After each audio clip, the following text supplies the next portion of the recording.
Season's greetings and welcome to Two Balls and a Mic, episode 30.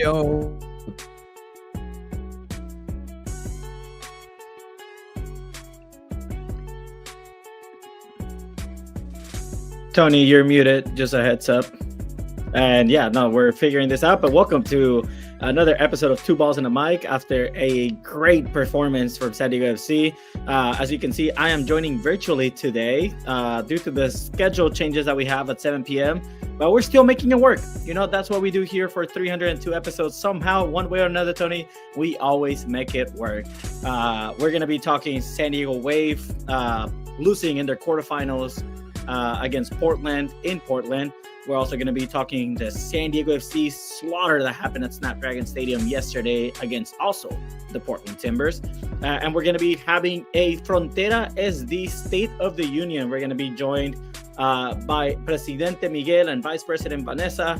And we're going to be having fun with them. We're going to be asking questions and getting answers from things that happened throughout the season. They're going to be sharing a lot of things that Frontera SD has done this season. Let's be honest, Tony. Frontera SD has done tremendous amount of work this season for the community, for the club, putting San Diego on the map. And it's been impressive. I'm excited to join them later today to have them be give an explanation to everything that they've done. Tony's just figuring some stuff out, and we're going to get started in a little bit with everything. But again, welcome everyone to episode 302. And looks like Tony's good to go. Welcome back, my friend. How are you doing? This is what happens when you're away. Like you're the... Yeah, just somehow you messed everything up. It's okay.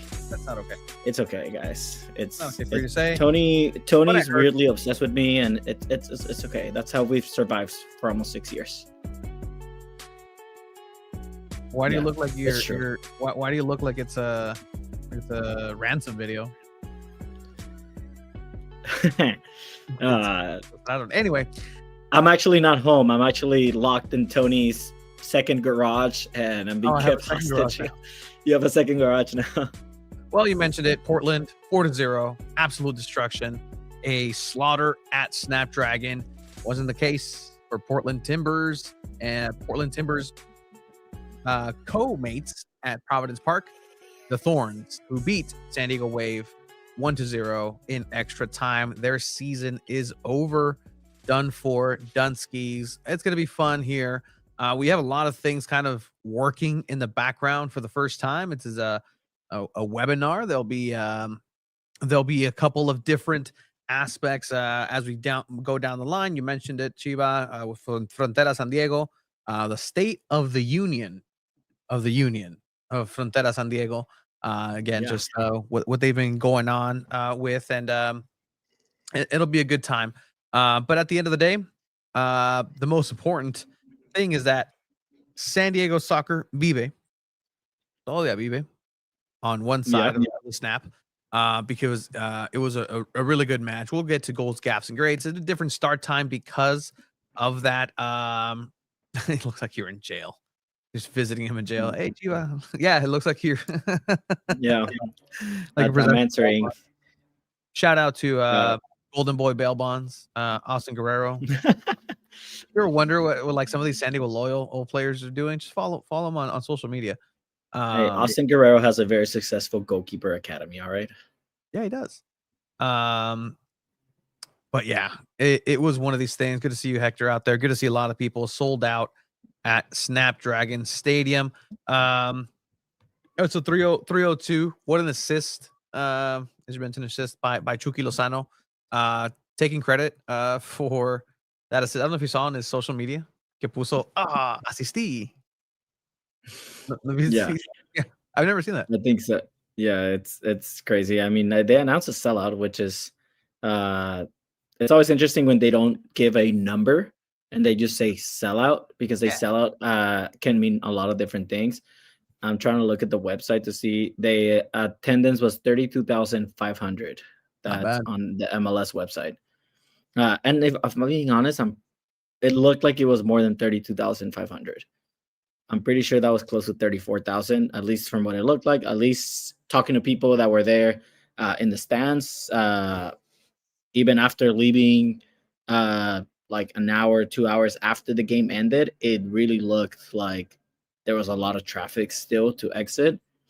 So 32 seems a little low, to be honest, and this is us giving props on that because San Diego showed out yesterday at Snapdragon. We're going to dive into all that in a little bit as well. Abe's also going to be joining in to talk Wave, to talk SDFC. But yeah, Tony, let's get started with everything. Well, San Diego FC started this weekend with, guess what? The same lineup. Well, excuse me, not the same lineup, obviously, for obvious reasons. CJ The same Lozano lineup. part of this lineup, so technically not 100 for 100. Pablo Cisniega getting the start here, and again, Luca Bombino, Manu Duah, Chris McVeigh, Ian Pilcher, Oni Valakari, Yepes Verskov, Godoy in the midfield, and up top on the right to left, MVP candidates at some point. La contratación del año. I don't know if you saw that. He was named contratación del año, the signing of the year, as well as newcomer of the year honors Dreyer, Corey Baird, Escondido native, and then the person that might be the most controversial person other than Abe, who's going to join us and give us a thumbs up when he's good to go. Ama Pellegrino, as we have Abe's here. Pellegrino on the left. Once again, everybody was asking for Chucky. Not a lot of people, if they were paying attention, but a lot of people were still asking for Chucky Lozano. Lozano on the bench. Initial thoughts on that guy? It's kind of a big deal still. I think you have to question it. I think upon first glance, like, okay, here we go. It's the designated player. He's still not starting, but like you said, if we've been watching all these games, he's definitely not the best left winger on the team right now. So I think it's completely fair for Mikey Varas to say we're going to trust Amal Pellegrino. And beyond that, I think obviously it's a big deal because he's a designated player, but still, Amal Pellegrino should not lose his starting spot in any way. It's insane, and we're gonna talk about it just because I'll be honest, and you guys know me. I will always recognize when I make mistakes and I'm proven wrong. And this is a game that I thought Chucky Lozano had to start. Like, there's no other way around it. I also said on last week's episode that Pellegrino should also start and maybe have Dreyer be like a false 9 or a 10, and then Chucky on the right. But Mikey Varas sticks to the same things, and it worked out for them. Like, this could have gone two ways. It backfires on him, and then this episode could have been completely different, and we start talking about Mikey Varas not having enough experience, not being able to handle that pressure. Proved everyone wrong. Same lineup. The outcome is different. And we talked about it last week, right? This San Diego FC team didn't lose to Portland last week. They tied 2-2. They lost in penalties. And now they came here and they smacked Portland around. And this is probably the most complete performance we have ever seen San Diego FC accomplish. Like, Manu Duah was making a couple mistakes. I think, Abe, we were talking about it after the game. Like, there was maybe 20 minutes in the first half after they were up 2-0 that looked like the sloppiest San Diego had done, like, in the whole game. But yeah, and sloppy is like a strong way to even put it. Like, they were just giving up a couple of shots, but it still didn't look sloppy. They looked dominant. Like, it was quite the scene. I think, like you said, it's about as close to perfection as you could expect out of San Diego. Well, yeah, but it was. I'm gonna double down and say it was sloppy, and they were lucky that Portland was not good at finishing, and it's not a good team when it comes to finishing. They do those silly mistakes, that sloppiness against an LAFC, a Vancouver, possibly even a Minnesota, and they're not gonna miss those opportunities. So I think they still have a little bit to clean up, but this was, like you said, as close to a perfect game as there ever has been. Look, I mean, it now we know it worked out for Mikey Varas in this. A really cool feeling. It was a big game feel for this matchup. You have Portland who coming up with that kind of like 3-4-2-1 essentially, or just kind of variation of that. We've seen that turn into a 4-3-3. Portland had to come out strong, and strong they came out initially. The highlights don't show it right now, but it's minute 5 already, and already Portland had what, like 3 fouls and 2 that were pretty strong, kind of cementing that they were coming here aggressively and really ready to take battle to San Diego FC and hopefully take advantage of those inexperienced ones because they did go after Manu Duah. They did go after a couple of these young kids and they stayed strong. What's this? I love it. This were the formations yesterday, like from San Diego City's side, Mikey Valas, and then from Portland right here, you can see it. For our audio listeners, while Chiva is in jail, he has a 3D ¿cómo se llama? A whiteboard with a little imanes. What's the official name of that? Soccer whiteboard. Well, thank you for the soccer whiteboard, but thanks to the soccer whiteboard of Mikey Varas and his placement of players in their natural positions, you get this. Side broken through here, Valakari. Dreyer making a run towards the far post. The cross towards it.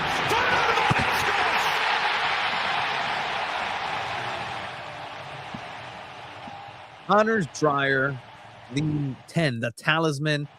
Like, the 10 is a respected number in soccer, and he is one of the players that is living up to it. And I what else is there to say about Honors Dreyer's season? A great pass by Oni Valakari over the top, lands perfectly. Dreyer saying, you know what? I scored with the head against you guys. Nah, I'll just wait for it to drop a little bit more. A great strike that goes like literally between a couple of the players. And getting the 1-0 at 5 minutes. The stadium literally shook. It was a little concerning, but I was like, wow, that's power. That's energy. I think you can feel on top, like just kind of like the ceiling, kind of like, oh, dang, okay, people are like up. Like, Abe, like you were going to say something right now. Yeah, I know I've said that the Kalen Sheridan penalty kick save was the loudest moment in Snapdragon. I think this definitely beat that out without question. And to the way it built to it too, I think that's just one of the coolest. Like that's going to be up there as far as San Diego sports moments go. I think just because of how like critical this specific game was and the way the last game ended up, that the thunderclap that started out was just so loud and everyone was completely engaged, and there was a corner kick immediately after it ended. So the entire everyone was on their feet. Everyone had kind of just sat down for that first 5 minutes if they were sitting down, and then you get this goal. It was just complete madness. And from this moment on, it really just felt like all the energy and momentum were on San Diego's side. It was it's one of those cool sports moments that I don't think I'm gonna forget. And let's talk about Valakari, right? Like Felipe is mentioning right here. He's more valuable than people give him credit for. And I agree. Like Tony, you were saying in the press box, like he's a natural like center attacking mid. Like you give him that space, you give him that chance to create plays, and he's gonna deliver. Like he steals the ball, he gives a perfect ball to Dreyer. That's something that San Diego FC practices too. Like we've seen them at training. They practice these plays, these counterattacks. Like they live for this sort of quick pass and then breakthrough counterattack play, and on the transition, that's where they can be deadly. And Valakari has been such an important piece for the starting 11 that if San Diego FC don't keep him for next season, I know he's on a loan, like he's one of those few players that needs to stay next season. I would even say more than Luca de la Torre. Yeah, I agree. I mean, Luca de la Torre, I don't want to say contributed nothing to this match, but much like Chucky's assist at the end of the game, like that was a meaningless assist. It's good for morale, 100%. It's good for form, 100%. But you know that last goal didn't really change anything in the match. It could have ended 3-0, and we still would be talking about a destruction of Portland. Yes, Chiva. No, Luca de la Torre, you're right. He did not contribute anything to this game. He didn't play. Yeah, exactly. Yes, like, he contributed nothing. Clapping on the bench is a contribution, I think most soccer teams would say. But what does that say about him as well, right? As a player, like earlier this season, he was getting call-ups to the national team, and now he's falling as a rotational player, and even not even close to a rotational player.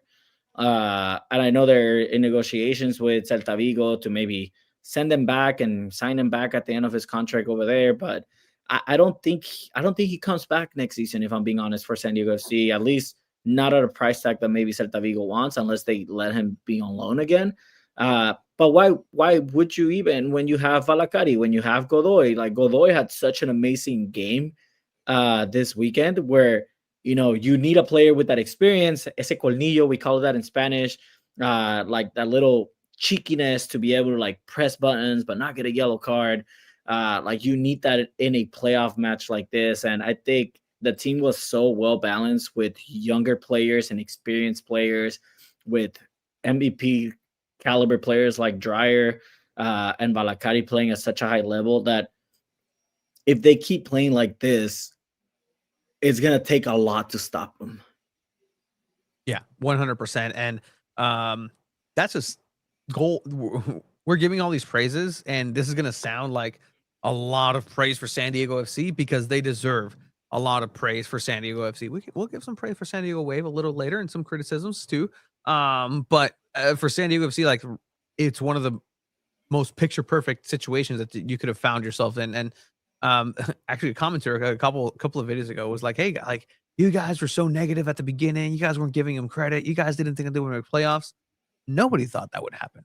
And if you thought that would happen, I congratulate you on your back-to-back lottery victories, because you must know the future. And with that is saying that this is an impressive San Diego team that is still an expansion team, that it still has every excuse in the book to say, hey, we're not going to go ahead and be at our best. Every excuse to let a goal in. Pablo Cisniega just comes in strong. That classic Mexican goalkeeping style, the fusion of MLS in a goalkeeper. He may not be the best with the ball at his feet. You may kind of have a couple of more, just tightening of the back region in terms of like, he's gonna give the ball away. But ultimately, his shot stopping ability was fantastic. Pellegrino over on the left, and I see the question. We're gonna have to talk about this for a long time because the next game is coming up. But why do you guys think SDFC plays better without Chucky? Because Amal Pellegrino understands his role and he shuts his mouth, as The Rock once said. That's it. Because Pellegrino is that system player, that hungry player that knows where he needs to be, and he knows where he needs to not be.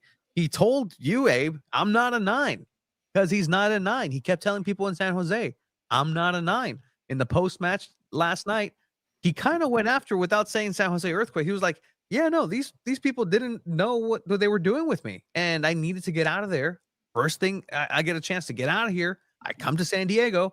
Takes me a little bit to kind of get used to the style, but in no time, he's contributed more than Chucky Lozano has contributed for the majority of the season consistently. And I just say consistently because, Chucky has injuries. Chucky's not that goal scoring producer in a way, but clearly goals are coming from the left wing. So the goals are there to be had.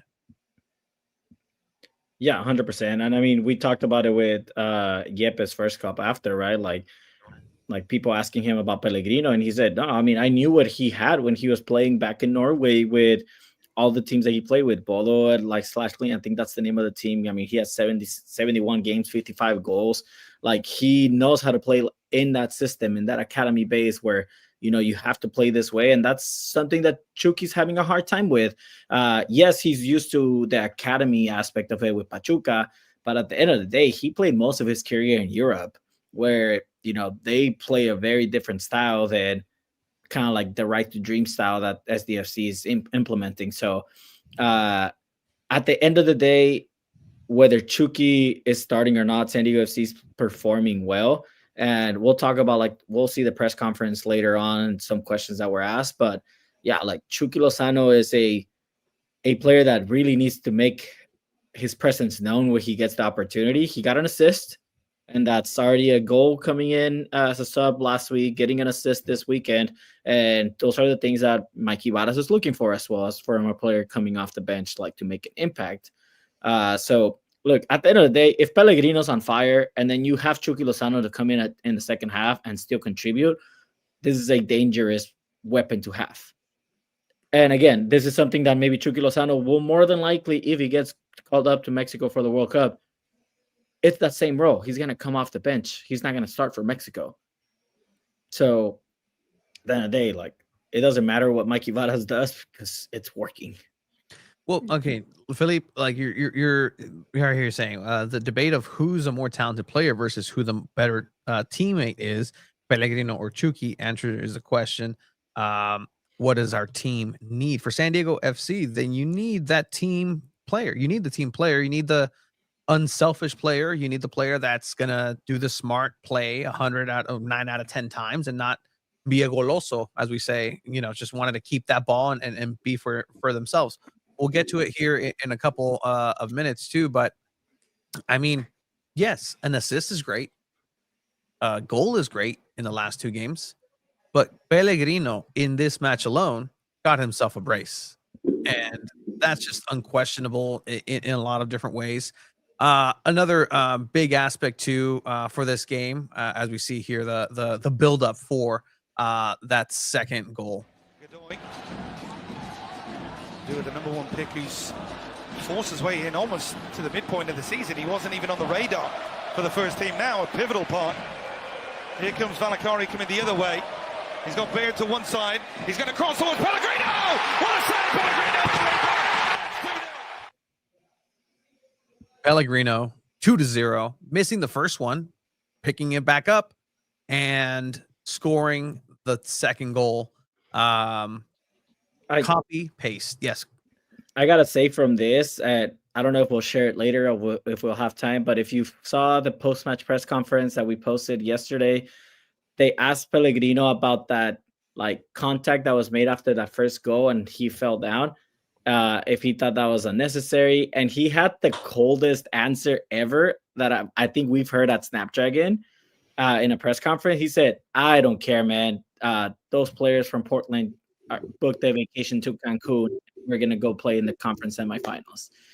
Like, to me, that was just golden. I mean, so many times we hear that in other leagues where players saying like, no, they booked their vacation now. It's like, we're still working. So Pellegrino has that mentality, which is something that is fun to see.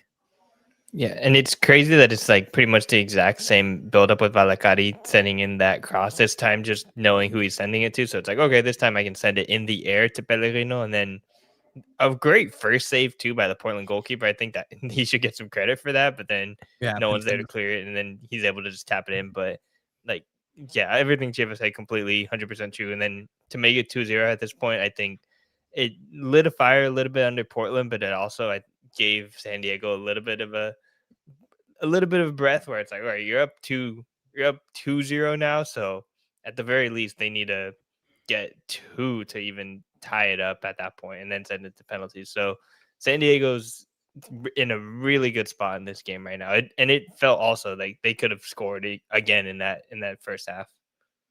100%. Doubling their lead here to 2-0. Just Valakari, you can't, if you're a playoff team, you can't give the dude that just gave you that a taste of their medicine and then let him do it again with even more space. Valakari has even more space in this second chance.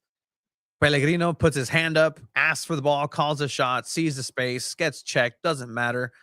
Pyro guy on point at Snapdragon Stadium, as always, or last. I don't know who runs the Pyro, but Valakari, 2 assists. There are multiple men of the match in this match. Valakari is one that kind of sneaks in there for the way that he managed and he played in this first half for sure. Yeah, no, I don't think Valakari technically got an assist just because the shot was saved. So I think on the website he doesn't get an assist as a stat, but I agree, it's an assist. He got 2 assists. If we're giving assists to the assist, yet we can't. Yeah, I agree. I think we all agree that MLS is the weirdest and maybe the dumbest league that I've ever seen. But at the end of the day, like, that's just what the stats are in this league. But yeah, yeah, no, for real. But yeah, no, like it was after the second goal that this is where San Diego FC started making a little bit of mistakes. Manu was a little shaky. And again, getting lucky that Portland is just not very good offensively. Like we had it last week, right, with Craig and Alex from the Cremaniacs joining us saying, Alex, I think it was Alex that said Portland just can't shoot straight.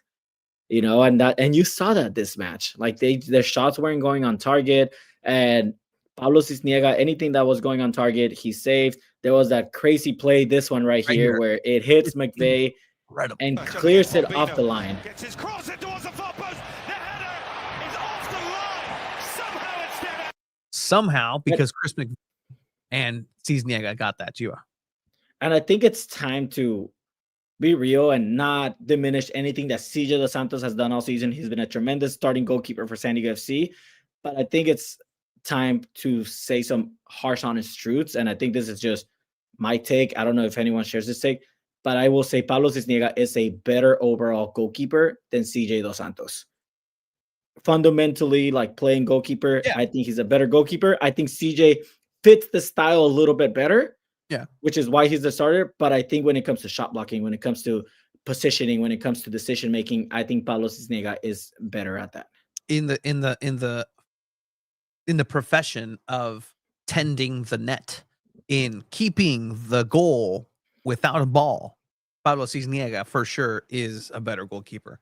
CJ is not bad. CJ has had his moments. There are a couple of fundamental things where he lacks that he incredibly makes up with his presence with the ball at his feet. But did you enjoy Cisniega, watching him just jump out there? I mean, he had a Pentemis on the other side to kind of do that goalkeeper battle, like tuyo. He was unreal in this game. I think maybe we're not giving CJ enough credit. He made a lot of really great saves throughout the course of the season, and I think that's probably where I would take CJ over Cisniega, is over the course of an entire season. The way San Diego FC plays, they need a goalkeeper that can actually pass the ball and be truly competent with his feet. Because in that last Portland match, as soon as Cisniega came on, he had that moment where he did not look confident with the ball at his feet, and that can be such a big issue for San Diego FC. And I wouldn't be surprised if, say, San Diego goes down 1 to start the next game, and CJ has to kick the ball at the feet. It just doesn't look as good as it does with CJ, and you really need that out of your modern goalkeepers at this point. But in this elimination game, winner take all, you needed saves at all times. Cisniega is a great chance. Great guy to have on the field. I don't want to say that Pablo is really bad with his feet. It's just that CJ's good. He's not bad because, again, in classical soccer style, you never give the ball to the goalkeeper. Like, don't like that. That's what are you doing? Like, that's the defeatist. It doesn't exist anymore, dude. Like, did Wave or San Diego FC do that? Like, no, that's what I'm saying. Like, that's how it used to be. That's how keepers of the age generationally of Pablo Cisniega compared to a CJ Dos Santos. That's where those. I know it's a couple of years, but you saw it with the way that a Joe Hart in Manchester City was just unceremoniously kicked out. That guy was an absolute wall. He can stop shots and block them like no other. He'd come off his line like no other. But something happened where now Manchester City's style requires a goalkeeper with the ball at his feet. Ederson and that just kind of that movement over in Ter Stegen in Barcelona. This is kind of like a global. I mean, Coque Vegas. I mean, just global superstars. Just needing the big ball at his feet. Coque Vegas was insane, dude. He was playing as like Coque Vegas was a world-class talent, and I agree. I will say this: CJ Dos Santos is very young for a goalkeeper. He's 24. Like, a goalkeeper's prime is 33. Pablo Cisniega is only 30. Like, these players have not even reached their peak time for a goalkeeper. And anybody that knows ball, Tony, you're a goalkeeper yourself. Like, 33 is like your prime years as a goalkeeper. Tony hasn't even reached his prime, guys. I mean, it's going to be scary when that happens.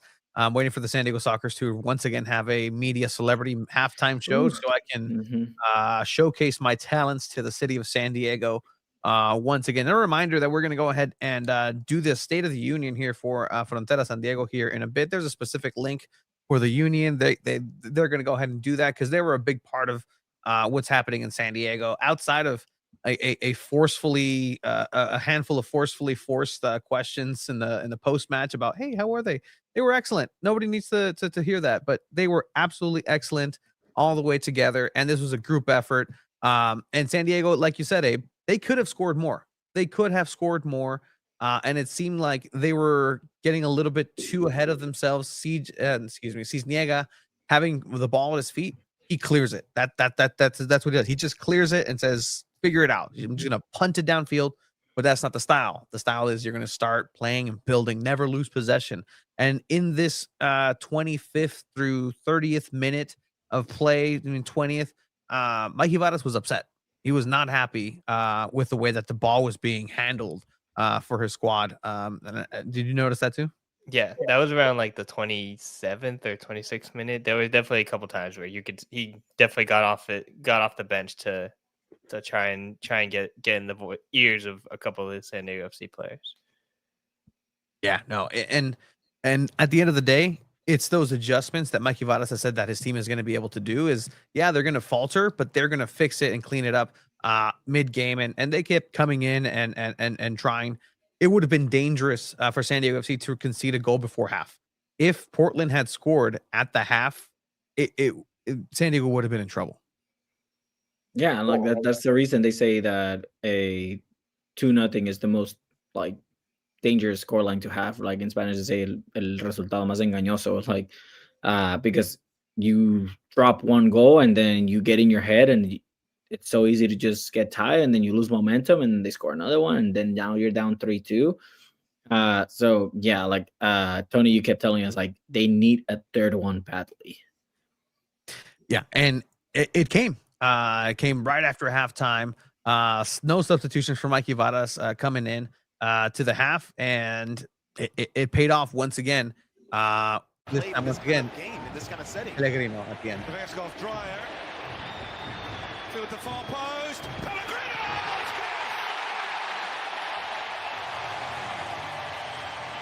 And then he almost tipped over. Golazo. The coordination it takes to volley that off the air, but then to have the coordination to almost fall off is incredible. An incredible duality here, showcased by Amal Pellegrino. But what a tasty goal for a 3-0, guys. Yeah, no, it was just a perfect volley and a perfect ball to Pellegrino. And again, like it's almost similar to that first goal where the cross is perfect and you just have to like tap it in, but Pellegrino just adds a little bit of flair to it, a little bit of power to it, and it just looks phenomenal. And again, now you're like, damn, a brace from Pellegrino. Like, what is that? 6 goals in his last 5 games for San Diego FC. Like, the dude's literally on fire. Like, he has to play every game right now. Yeah, and I think defensively from Portland, it's not the greatest moment, but also at the same time, like what if you're Portland and you get caught on the back foot like this? It's such pretty passing and such confident passing that we've seen from San Diego, and like seeing them trust themselves in this way in such a clutch moment is like really, really impressive. Just because it's like, all right, they're gonna make the extra pass. Dreyer, instead of, he probably could technically take a shot right there, but he decides, okay, I'm going to pass it off to Corey Baird. And then Corey Baird also probably could take a shot there too. I'm going to send the extra cross to a wide open Pellegrino. It's just really pretty soccer. And it's those moments, though, that, you know, hopefully if the play necessitates it when it comes to Minnesota United, that it doesn't turn into one of these things where it's like unselfishness becomes a problem. Because they're not taking the shot where, hey, you know, okay, maybe right there, the lefty favors. There's a good amount of space from Pantemis, leaving his right side open. You can go ahead and maybe curl it in like you're saying. Okay, there's a much more open player for Corey Baird on the right-hand side. Maybe you strike it first time, get yourself a corner out of there. But you're going to be playing against a much better defensively stood team in Minnesota. Pellegrino may not be this open, and I mean, I just like the fact that he volleyed it like just into the root. Like that's a great volley. Like it's just a fantastic goal. It's also very poor man marking on the defensive aspect for Portland. Yeah, Pellegrino, somebody should be covering that back post. Yeah. And again, that Tony, I was sharing with you in the press box. Like I was going through Portland's Twitter and seeing just like their fans comment on goal 3-0 San Diego, and the fans are calling for Phil Neville's head. for Portland, saying like he doesn't know what he's doing. The tactics are like nothing's working. And I mean, this was a game where Mikey Vadas was not going to get out coached by Phil Neville. Like Phil Neville's just not that guy. But if it comes to a different game, like that's when you kind of have to pay attention to those things. But just again, like Portland, you see it here, like getting unlucky with the finishing. And at this point, you're up 3-0. You're kind of more secured. You're already kind of like feeling, okay, like this game's in the bag. Like, and it did feel like maybe a third one was coming. Pellegrino here trying to get a hat trick and, you know, like trying to surprise the goalkeeper. And it's not a bad shot for a shot. It just doesn't hit it right. Yeah, go for it, Abe. No, I wasn't, but I think there's a certain point too. I think when Pellegrino was subbed off, it seemed like a moment where it's just like, okay, you're already up 3-0. It might have even just been trying to get Chucky some minutes, because I was honestly thinking like you can't even take him off the pitch right now. He's taking shots like that and so confident in himself. It seemed like honestly a weird decision to take Pellegrino off, but I don't know what you guys thought, because after that shot, generally I think that was around when Lozano came on. Yeah, I mean, I think that you start to really see the way that the match is going to go, and you start thinking long term of like, well, you know, you're going to have a match fit team. There is 2 weeks from here until potentially the next game, and you know, from there it's really a chance for SanDiego FC to get some rest from some players, get some clappity claps. I really enjoyed the fans clapping for Manu Duah coming out and just recognizing a hard shift that it took. I pointed out yesterday in Chromaniacs Chris McVeigh and his work ethic and the way that he's able to just, you know, be everywhere in the field at all times as a center back. In the first half, there was a play where Dreyer miscommunicated a pass and was just going to get passed out for a goal kick. And out of nowhere, you just see McVeigh coming from the back, go outside of the pitch and kind of curl back in to keep the ball and the play alive. And that's in the first half. And that sort of hustle is something that just Portland isn't you know, Portland isn't there. Tony, I think we got taken offline to MLS copyright. Apple TV. We might need to end it and restart it. Is that what we did last time? I think that was, yeah. And people are still commenting. I like it. Yeah, like you can join, but when you join the live stream, it's just like stream unavailable. Okay. Suspended for policy violations. Oh, not the policies. Yeah, This we're is gonna have to go to fair YouTube. use if we were to countersue and say that this wasn't This is copyright. 100% fair use because we're turning it into a different medium. All right. Yep. Transformative. All right. What should we do here? Because it is. Okay. I think just end and restart. And then restart. It's the same link. Yeah. Oh, you're back. We're back. We're back. Are you back? We're back. Hey, we Whoa, learned our We're lesson. back. See, We we learned our said, hey, this is fair use, and they put us back. No, 100%. No, I This think is- so. We threatened with legality here.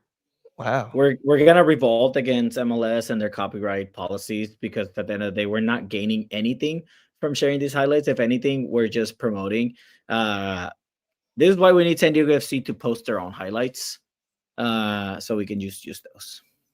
I think technically it would still. See, yeah, I mean, we have different avenues. We'll get on Twitch. We're on Instagram. It's fine. It's just the YouTube.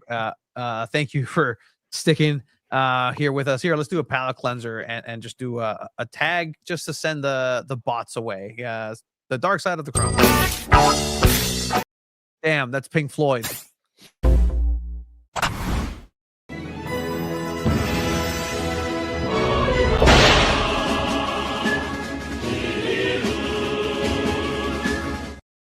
Yeah, a little bit of a palate cleanser there, just to send off the bots. And, Nintendo notoriously never sues anybody here.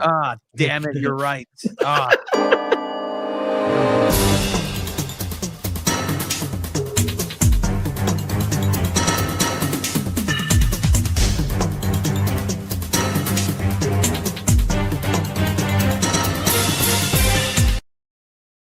That's Hideo Kojima's masterpiece, Metal Gear Solid 1's soundtrack from the PlayStation 1. Cool.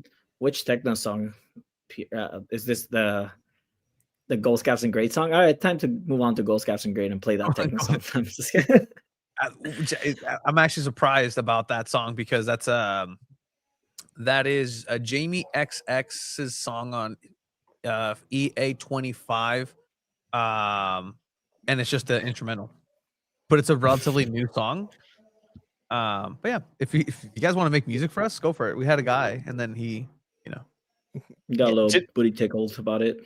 Just real quick to talk a little bit more about Phil Neville. Phil Neville after the game in the first game, I think he blamed the refereeing, and in this game, he kind of said something I thought was a little bit questionable, just from a head coach. That like I feel like we've been privileged enough that coaches kind of take responsibility for losses in ways that is like kind of normal for a professional coach. But Phil Neville kind of was like, they just wanted it more. It was about mentality, and San Diego FC wanted it more. And I don't feel that way at all. I feel like anytime a coach uses that, it's like, unless the players are obviously like, I don't want to be here. Like, that's mentality. Like, they just don't trust your coaching, your tactics. And that's a coaching problem, that they don't believe in whatever system that you want them to play to help you win. So it was just a weird line out of Portland's coach, and he's been there for a really long time. So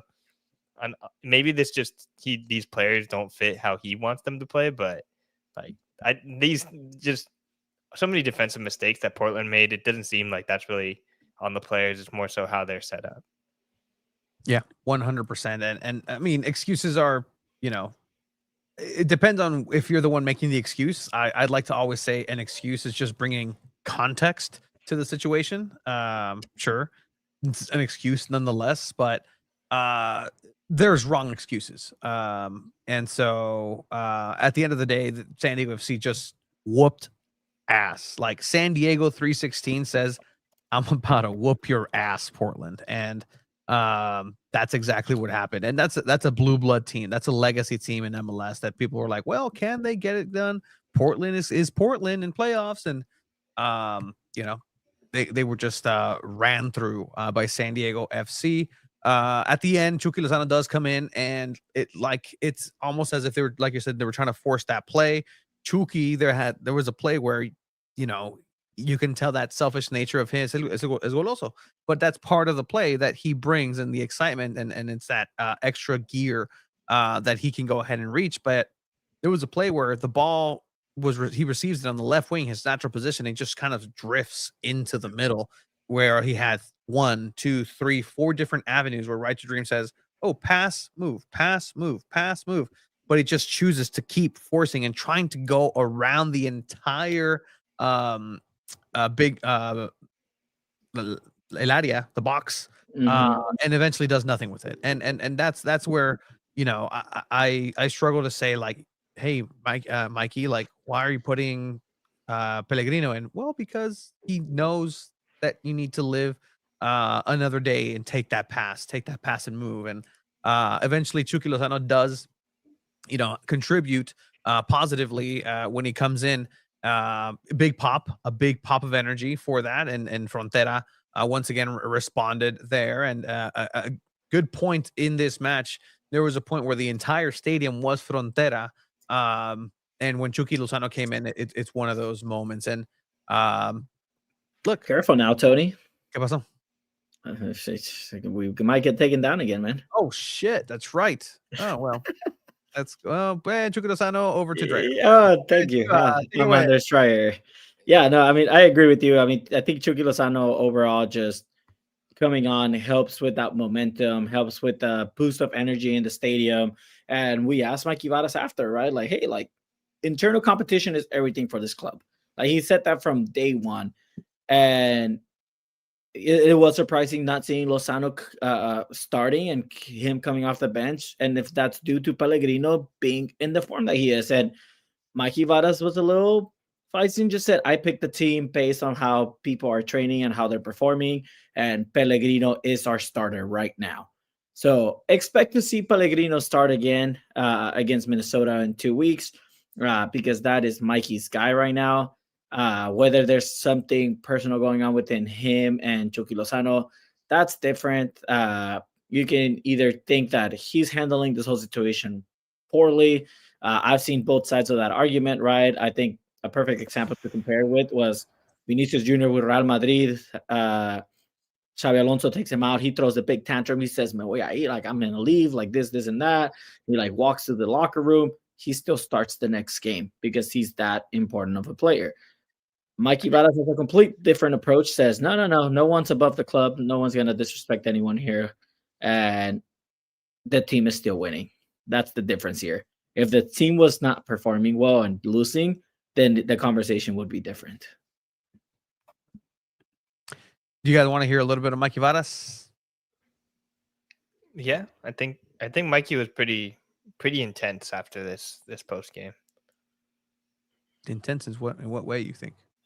Like he was like intensely like just excited, like this was decisive. There was no questions. Like he almost like seemed annoyed that we were even asking questions. He was like, no questions about this. Yeah, we were dominant, you know? Like that's how he started his press conference. I was just like, oh, it's gonna be one of those. It was interesting just because it's like he's so confident in his team. It's like, yeah, no questions. We're so good. Congratulations on the result and the series win, Mikey. Could you go ahead and tell us the successes that your team found in this entire game and all three facets of the field? Yeah, I think, listen, these guys are giants, man. What they've done all season, 11 months ago, were introducing themselves by name. And then 11 months later, sacrifice work, hours and hours to put that type of performance. Of course, it's the win that's important in moving on, but that type of performance, decisive, no questions.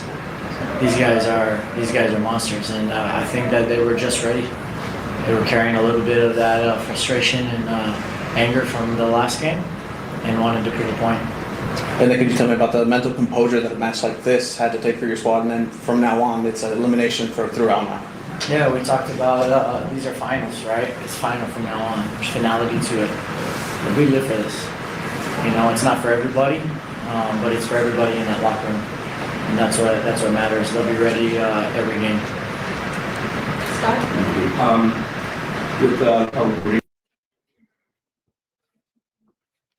Mikey Vadas, with that intensity that you're mentioning, Abe.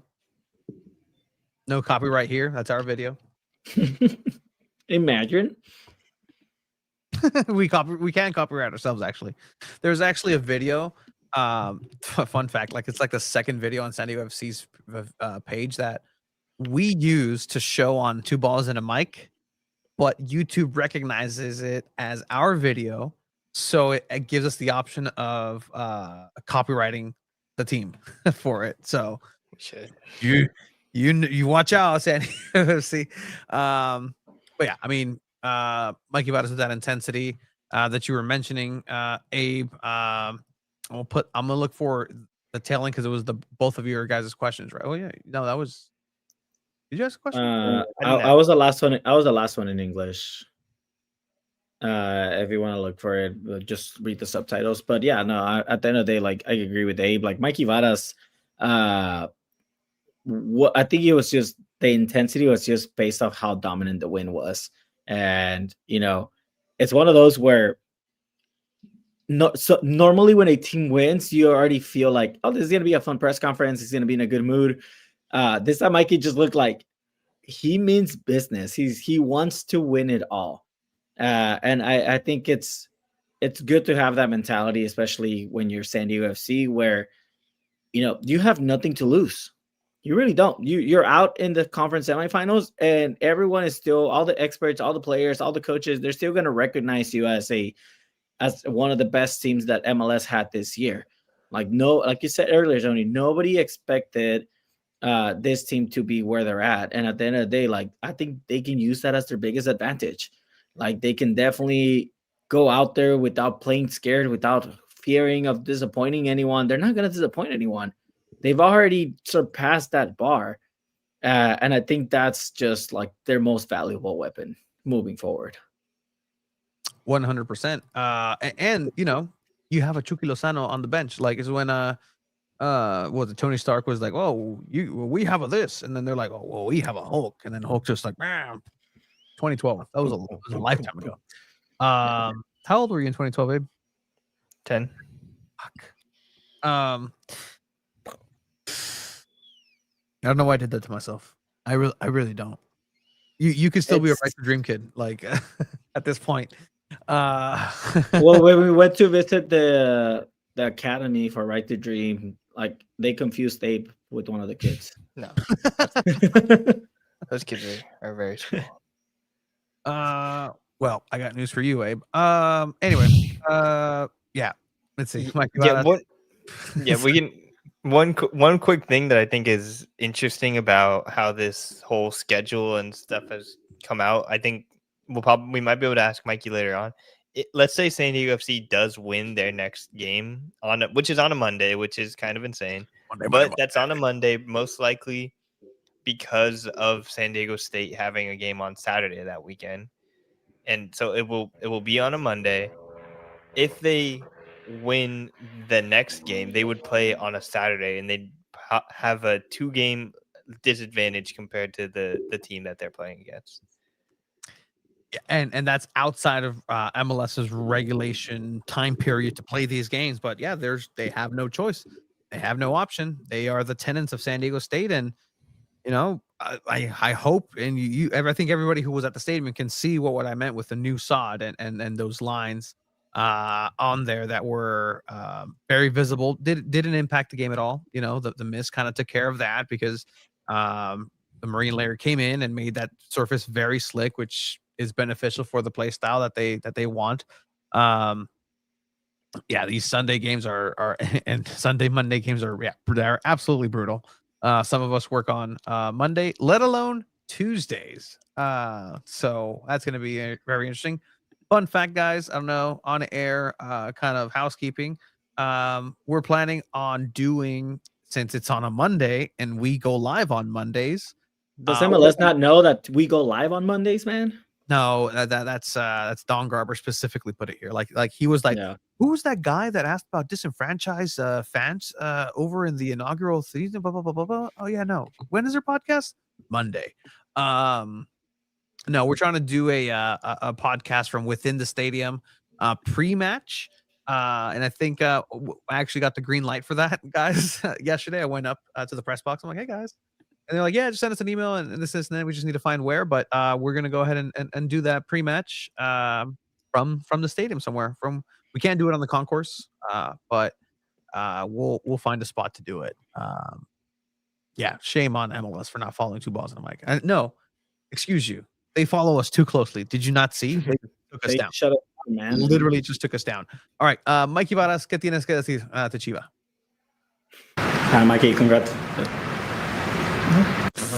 By the way, the technical difficulties in this press conference was awful. Like the mic wasn't on. They had to up the volume on Mikey and some of the players. And I mean, come on, do better, like Snapdragon crew. No, because we have technical difficulties too. All right. It's the same level of technical difficulties, $1 billion corporation versus us, but we're I expect better. Come on. All right. Ask your question, Chiva. Hi, Mikey. Congrats on the win. Lozano finds himself coming off the bench again, and you talk about competition within the team. Is that due to Pellegrino's form recently on that left wing? I make the team always to win the game because we said from day one we're here to win, and how we win and who we win with matters. So right now, Pel is flying, and he's our starter.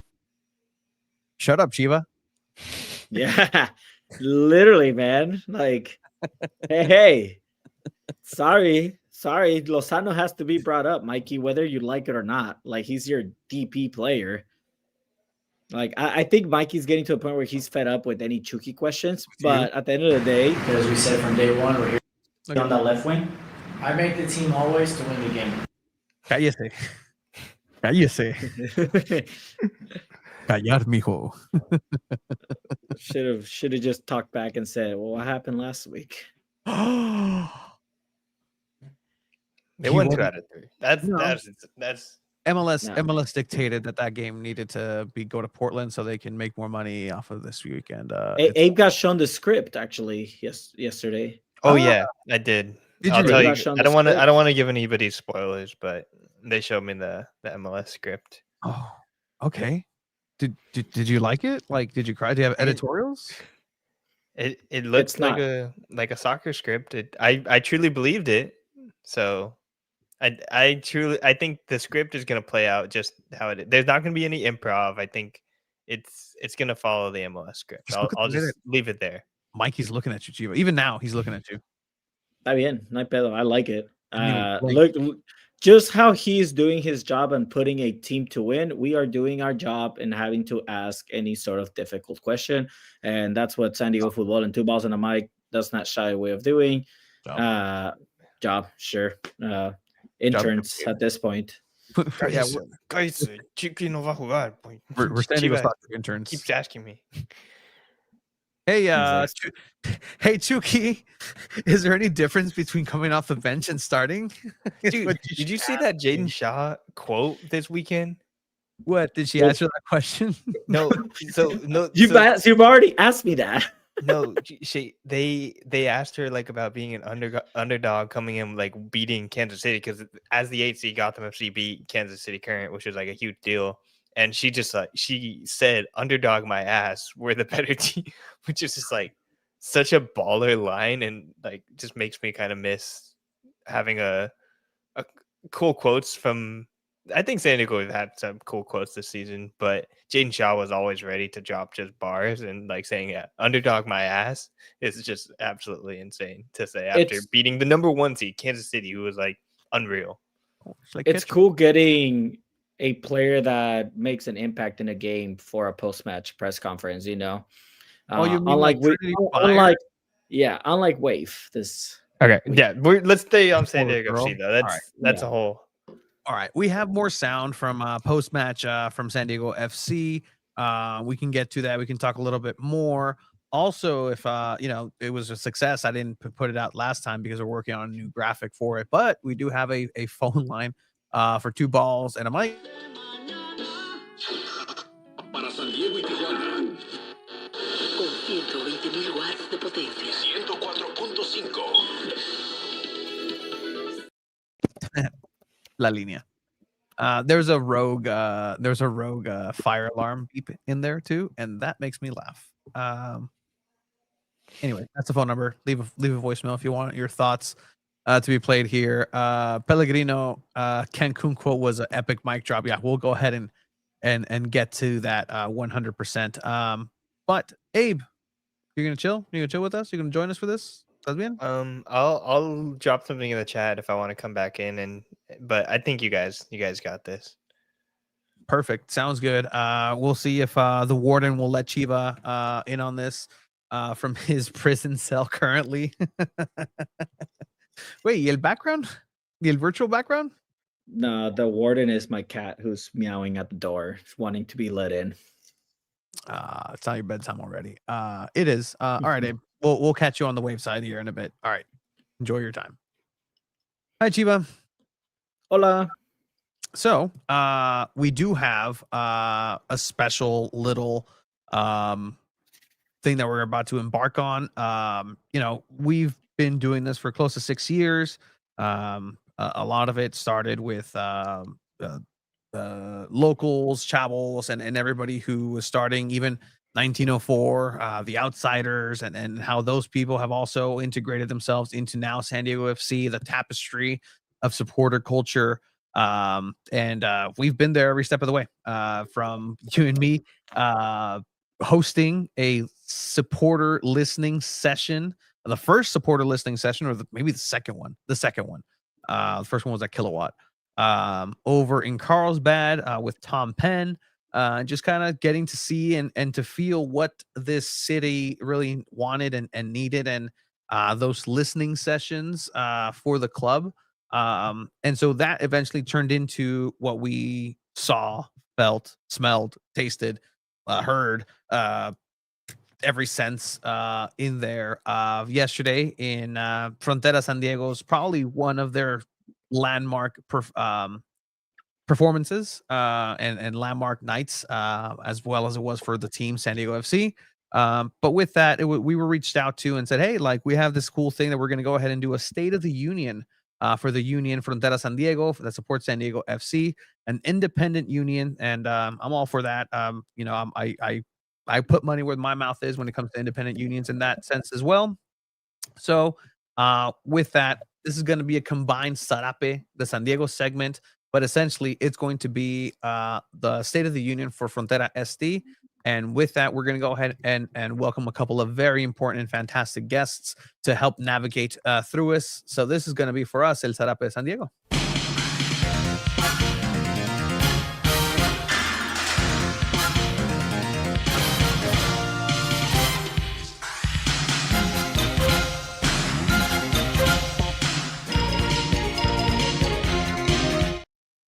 And we welcome from Frontera San Diego, the great and powerful Miguel and Vanessa. How are y'all doing tonight? Yeah, doing great, man. Thank you so much for having us. Heck yeah. Vanessa, how are you?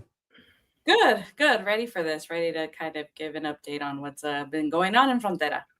I mean, it's been a long year, you know, in terms of longevity for the season. A lot of people didn't think that you guys would be rocking and doing what you guys are doing here mid-November, let alone mid-November, potentially end of December, the way that things are going for San Diego FC.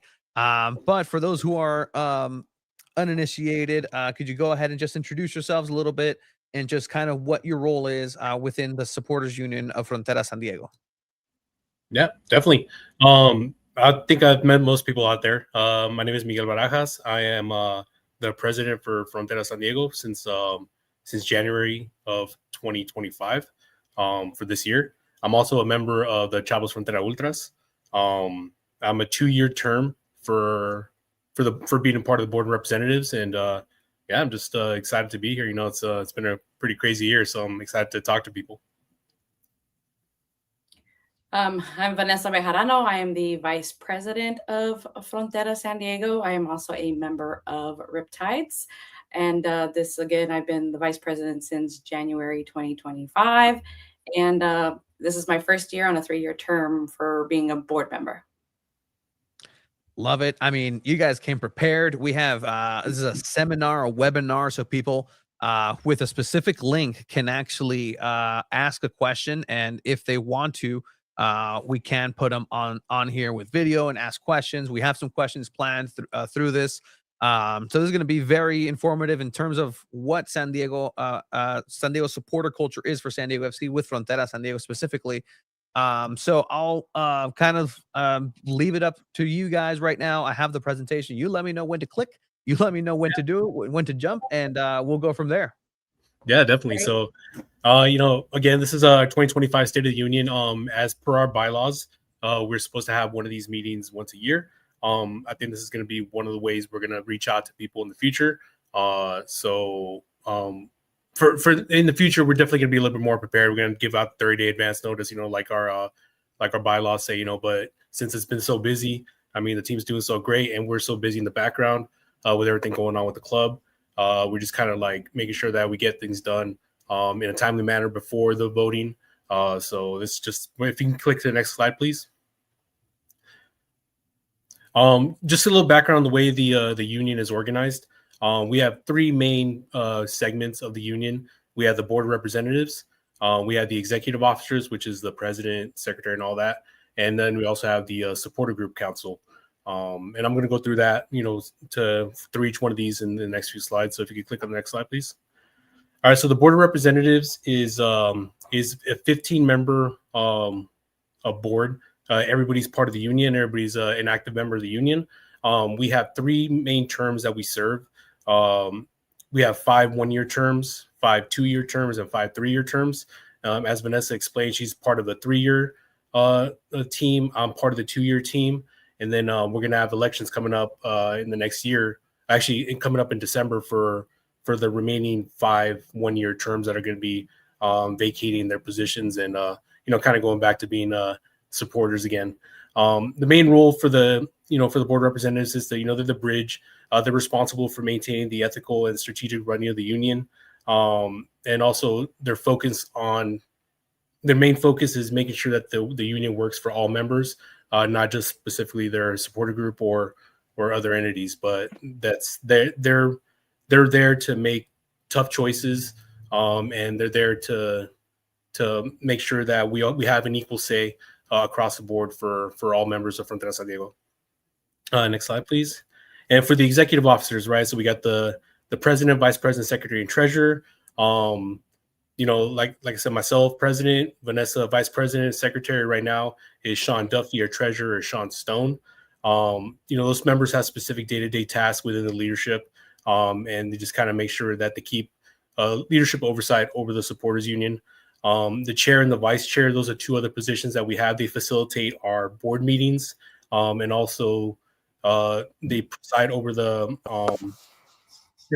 decision-making body of the union. So they're the ones that kind of keep us on track, making sure that we're meeting the standards that we're going for, and that we're meeting all the objectives that we set out for the previous month or for the month going forward. And then the last one, the supporter group council. This is actually the permanent standing committee, which is representatives from all recognized supporter groups within the union. They act primarily as a steering committee for the union, and they make recommendations to us of what they want us to bring up to the club.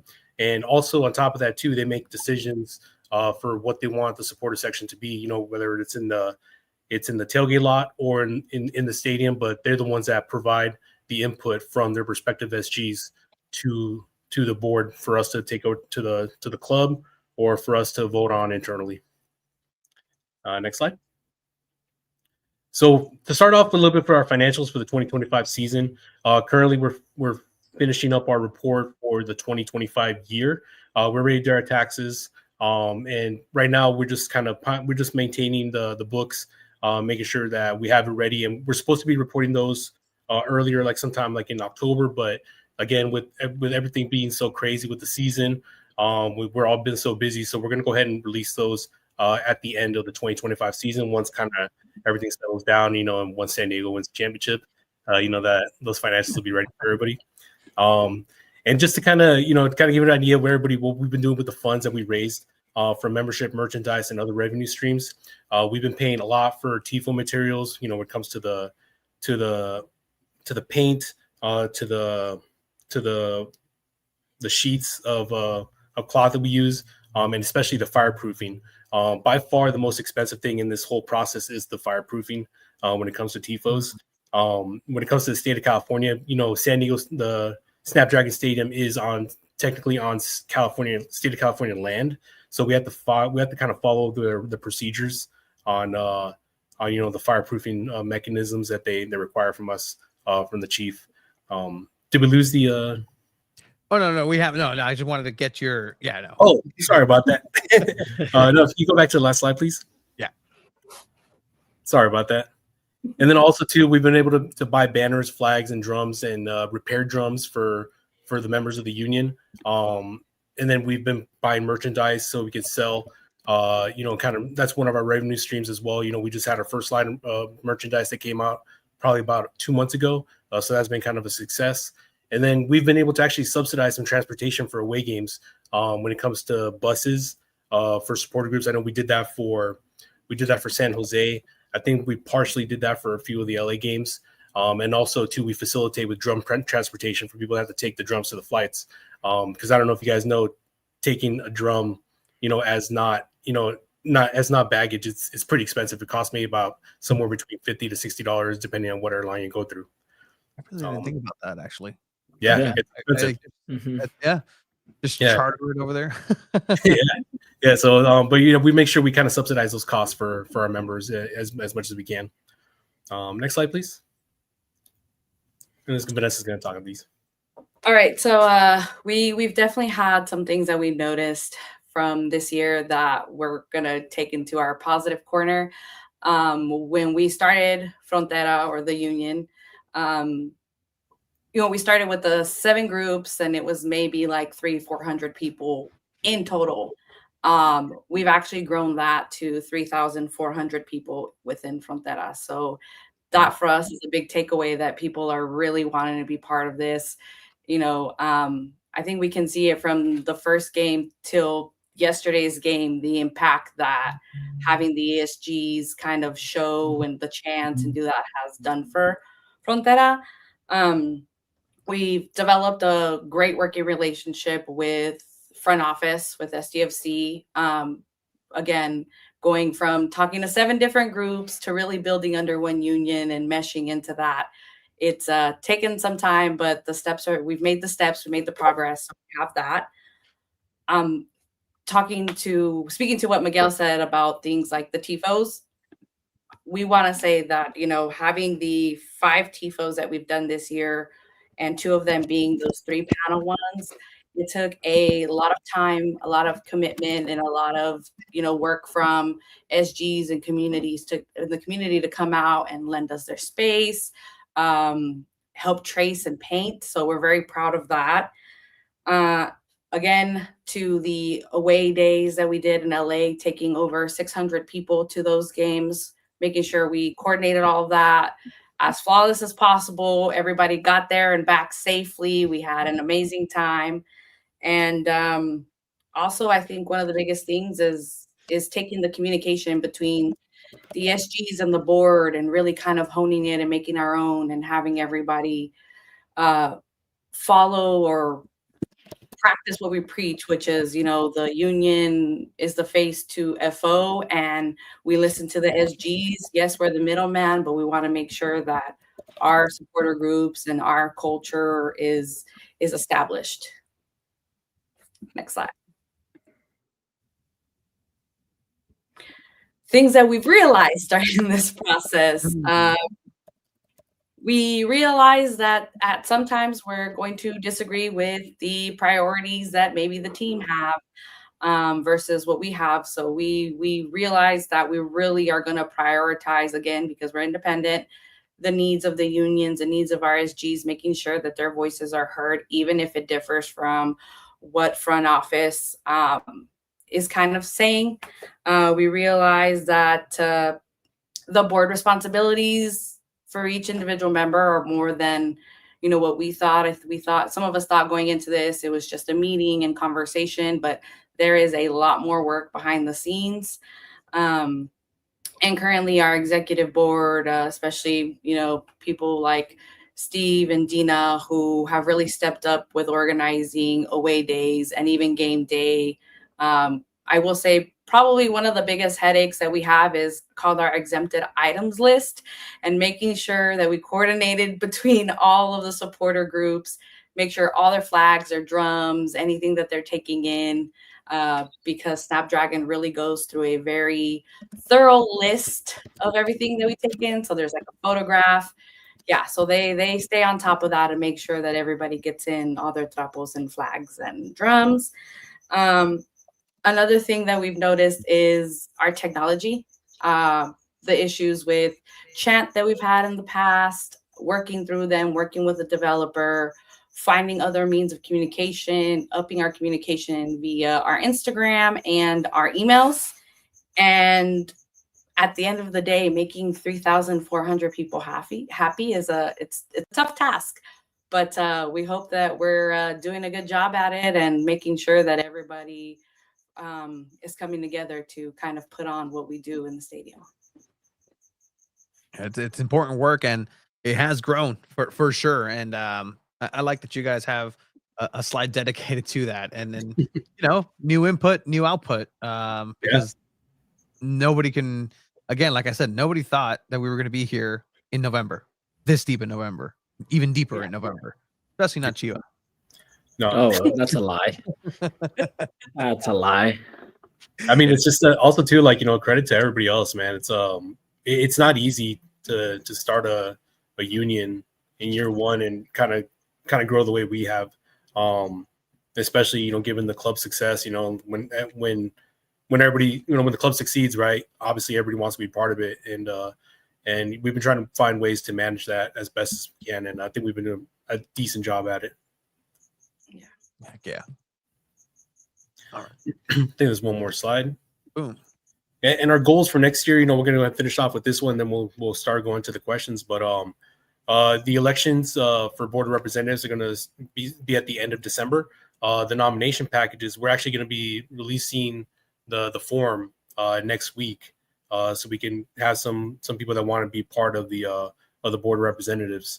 And then once the executive, once those elections happen, the first executive board, the first board meeting is going to be in January, and then from there they're going to choose the executive boards. That means for the new president, vice president, secretary, whoever decides to run, they'll be chosen on those dates as well. So the executive board is chosen by the board of representatives. That's kind of part of the whole process that we have in our bylaws. But also another goal for 2026 is we have to find new revenue streams. That way we don't have to depend too much on the fees for members. We want to make sure our merchandise is kind of up in up in par. We get new stuff coming in. We finally got the store working with the first round of merch that we did. But we have to kind of streamline that a little bit better. We have to make sure that that it's manageable for whoever's going to be taking that task. Because right now we do not have any kind of shipping method, but that's something we could probably look for in the future. But that's one of the things we want to work on. Potential collaborations, maybe some sponsorships here and there. But those are things that those are future things that we're looking at. But immediate goals for 26 is to start identifying those new revenue streams. Coming up in our first session for January, also we're going to be voting on the status of a new supporter group. They've been going through the whole probation process. I'm sure you guys have probably seen them on chat. So we're going to be voting on their status, make sure to see if they met all the requirements they have to be able to be a recognized supporter group. So that's one of the first things we're being taken care of in January. Improving our current IT plan, as Vanessa spoke to. We need to find new ways to be able to communicate with people. Right now our preferred methods are Instagram and chant, and then with some emails here and there. But we want to make sure we want to find a good way to be able to reach people on a more immediate level. So that's one of the things we're going to start looking at. One of the big things that we've kind of had this year is we're working on preventing supporter ticket price gouging. That's been a big issue that we've had. Even now when we're just looking out for tickets for Minnesota, it was actually Chiva. just through. Yeah, Chiva was actually telling me, I'm sorry to interrupt you, Miguel, but Chiva, you saw some earlier today. ¿Cuánto estaban los supporter section? I think 150. Jeez. Yeah, I think I saw the same one. Yeah. So we have some challenges with that right now. So it's only, and we're working with the club on that, and they've been really actually very active on helping us out with that.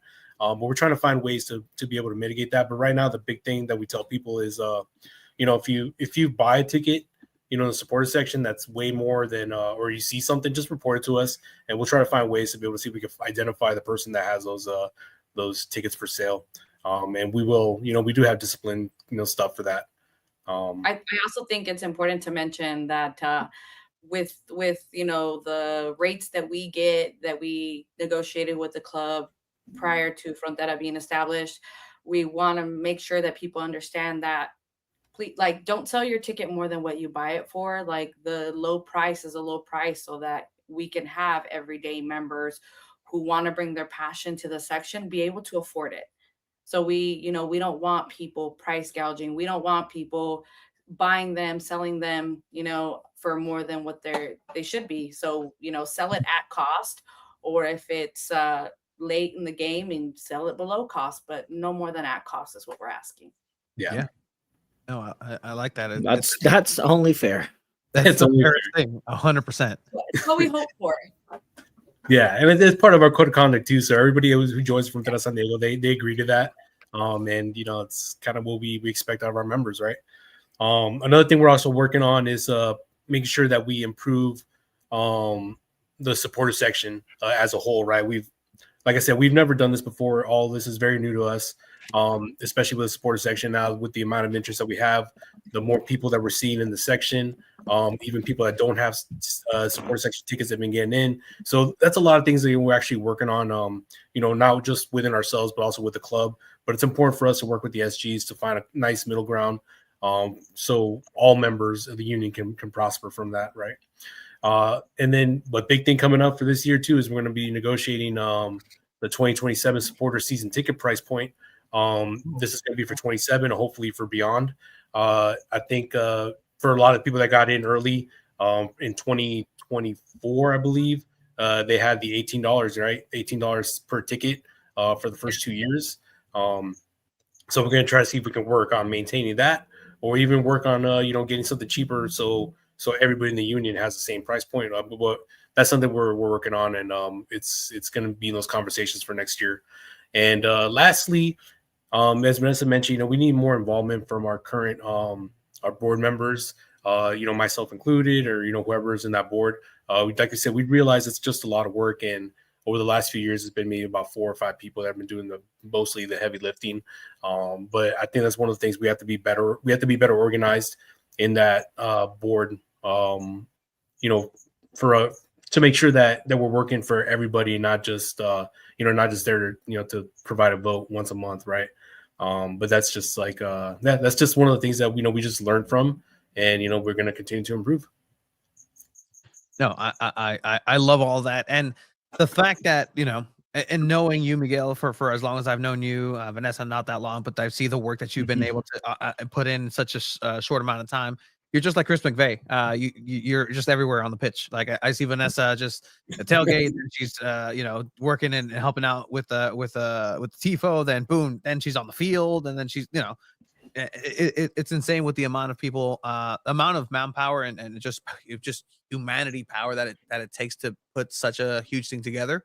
But not everybody puts in their grain of salt or the sand. And that's fine. That's okay. And that's for me just a personal thing that I would like to see as a San Diegan is more San Diegans getting involved, because then when something happens that you don't like, well, guess what? You could have had a voice in this. And that's by joining the union. That's by really just kind of getting involved with this and being vocal about it. I do see that we have about 22 people in the webinar part of it. So I do see some questions coming in from people who have questions. Chiva, what's up? Yeah, no, one thing I just want to say, a big shout out to you all and anyone in leadership. Let's not forget anyone that's like listening to this and saying, wow, that's a lot of like work they're doing. These people are volunteering for this, everyone. Like nobody's getting paid to do this. And shout out to all of you for taking on leadership positions for something that you're passionate about. Tony and I know a little bit about that with what we have going on with SanDiego.Futbol, right? So big shout out to you all, because we know the commitment it takes to, put on that effort and take on all that and try to make 3,400 people happy is going to be impossible. So I hope you both are proud of what Frontera San Diego has done this season, because you have all just shown out every single home game. We see it from the Toyota Terrace. We're like, wow, they're loud today. Like they're bringing it. There's days that we're like, oh, there was 3 away matches. They haven't had a game at Snapdragon. They're a little offbeat, but that's just a little like on the musician side of things, right? But at the end of the day, it's always loud and you bring the whole stadium together. So I hope you both are proud of what the work that you guys have been doing. Oh yeah, definitely. Thank you so much for that. Yeah, we're definitely proud of. I'm more proud of actually everybody else that's been helping out from the board side, and then from the SG Council side as well. Just like I said, it took a lot in such a short time to be able to bring this together. And, the first few months were a little crazy, but then I think, once the midseason point happened, and it helps that the team wins too, right? So everybody's kind of happy with it too. If we had a team that wasn't doing so great, maybe it would have been a little different, but no, it's just, I think everybody's been doing a great job and, putting in a lot of solid effort. Yeah, and I just want to say, like, not just the leadership of the board and the leadership of each individual SG, but just every general member that comes out every single game and gives it their heart. Like, yeah, okay, we have the leadership coordinating, but if it wasn't for each individual person coming out all these games, we wouldn't have the vibe and the presence that we have out there. And this is the part that people are gonna maybe not necessarily tune in or pay it as much attention to, but then they're the same ones that are like, well, why are we making these decisions, or why is this happening? Well, because these are the boring things that you have to do. And this goes out to all my pals in there that, a veces es raza, a veces es no, pero quieren desmadre, but you have to do it in an organized way. You have to have a structure for it. And this is the structure. And like it or not, that's just kind of how it goes. And if you want to go ahead and have, and ride the lightning. Hey, maybe La Masacre is better off for you, but Chiva, your brother's in it, and there's things that you guys it's nowhere near as organized as this. I mean, I've known my brother my whole life. He's been part of the Masacre for probably like 10 plus years or 15 years, and I've never even heard the words come out of his mouth like, oh yeah, there's a meeting this day, or there's a board meeting, or anything like that. So year one for Frontera SanDiego, way ahead of other supporters groups in Mexico. But this is what's needed to make those awesome things happen. I hear coworkers now just coming into the office are like, oh, I was at the game and this and this and this. Tony, were you at the game? I'm like, I'm at every game. But like, like them showing the stories of the great time that they've had, and that's really what's the fun aspect of soccer. Sometimes I'm watching the game too, but I'm just like looking at you guys, just like, that's cool. Like, just like the human effort, much like, this is a weird connection, much like the 2008 Beijing Olympic opening of like, wow, humans are great. Like the Frontera SanDiego, just everybody in unison. Now the stadium getting in on it, booing Velde, being very smart about it. Like, and it's not to say that it's not without its growth, but that's what's needed. This fundamental independent work that has to happen. And you know this. I'm very big on the independent thing about the union. Independence is the one thing that this group cannot lose, and it's the one thing that every single group, 7v8, need to be on par with. This is your own group. You are your own voice. Frontera es lo suyo, and yeah, you can play nice with the club, because of course it's gonna work out like this. They get some pretty pictures. They get some cool backgrounds for the new song. Did you guys like the song, by the way, Chio? I haven't talked to you about this. Did you guys like the song by Rossi Rock? I like it, yeah. I heard it playing in the stadium. It's pretty good. Okay. I was like, okay, like, all right, like, hearing players' names on a song, I was like, okay, that's pretty cool. All right. But you guys ready to dive into some questions? I see some questions in here on the chat. We do also have some questions that were submitted previously, and so this is kind of, whoever wants to take it, and we'll go from there. So what's the official current policy regarding the seating / standing in the designated area supporter section, specifically clarifying between the first come first serve sort of situation, and then the all ticket holders in recent attempts by affiliated groups. Sometimes they're trying to come in, and now they're trying to enforce that same sort of designated standing area with priority access. What's that been like? Where are we at with that in the union? Yeah, so when we first started all this stuff, a big thing that we've been doing is a lot of supporter groups have been practicing their chants, making sure that they've been going to chant practices every week, making sure that they have their flags ready, and the organization that they've been kind of putting in for to get ready for game days. It's been pretty much since day one, right? And I think we kind of want to start giving priority to the support groups that kind of been, trying to make the atmosphere and create the atmosphere that you kind of see now, right? And the way that the seating chart kind of goes, whenever everybody comes out with it, it's primarily just to make sure that that atmosphere is kind of spread out throughout the supporter section, because we haven't seen a lot of new people come in that are not necessarily part of the union. Like I said, they might buy that ticket on that third party site, and they're like, hey, I'm here, and they're standing, right? And we want to make sure that those people aren't, they aren't the face of what we're trying to do, right? We want to make sure that everybody out there is giving their heart out, so like all 90 minutes and 100%. And by creating this the seating chart, it kind of just allows us to be able to just to have people positioned in places where that infectiousness can just kind of spread, and it does seem, when you see the chart, it seems like, oh yeah, like this one group is taking this entire section, but in reality, that section is really not that big, right? There's a lot of spaces everywhere where people can kind of fill in. I think it's a little bit different on game day, especially in the last few weeks that we've been seeing. They have to kind of, I heard they have to stop, police have to stop letting people in the supporter section because it started getting overcrowded. So we're just trying to make sure that the people that have been putting in the work are in they're kind of getting the reward of what they've been putting in. I don't know, Vanessa, you have any more to say? Yeah, well, I just we've noticed, we've gotten the comments, this question isn't new for us. It's been a question that we've gotten in our email multiple times. And I mean, Miguel said that, these groups really want to make sure that they spread the infectious, like the chanting, and make sure they get people involved. But I know there was a question somewhere that we had earlier that asked us what it's going to look like going forward. And right now, we're going to partner with the team and look at how, one, we can make it so that we're not squished like sardines in the section. So we make it safer, because yes, the fire marshal did put a stop to people coming into the section, I think 15 or 20 minutes before the half, because there was just nowhere to move.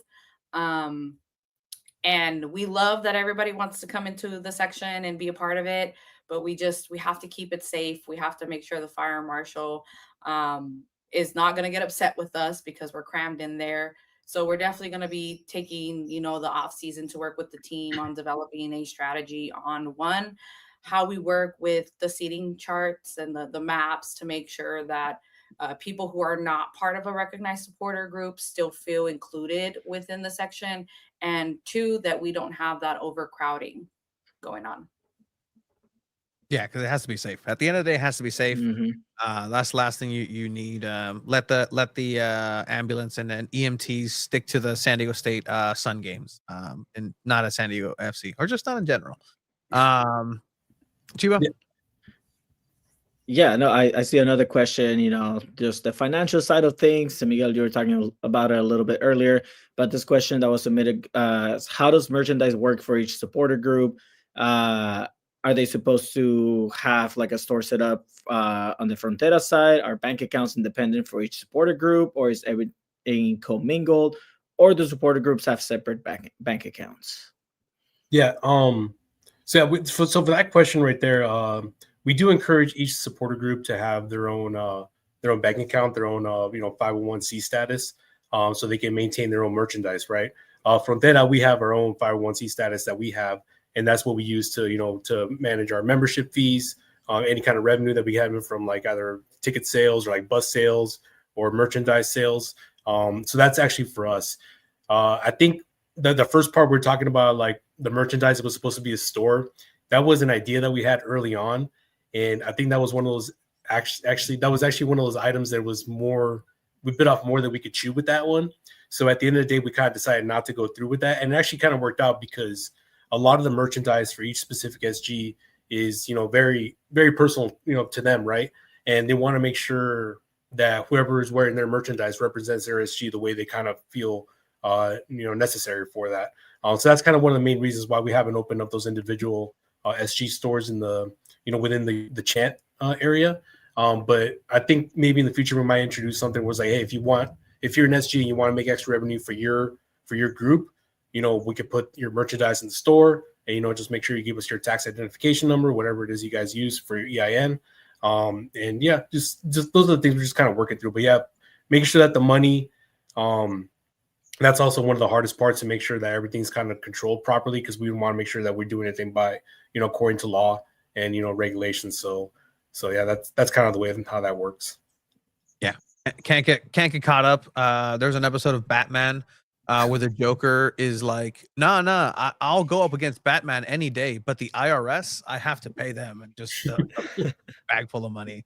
The questions are still coming in. Thank you guys for joining here for the Frontera San Diego State of the Union here on Two Balls and a Mic, SanDiego.Futbol. You spoke about personal, right? And just a little bit more. Yeah, we'll talk financials. There's some very important questions too, but to have fun, to liven the mood up in the section for Snapdragon Stadium. The question is, can we have some player specific chants for next season? It would make us stand out a lot more.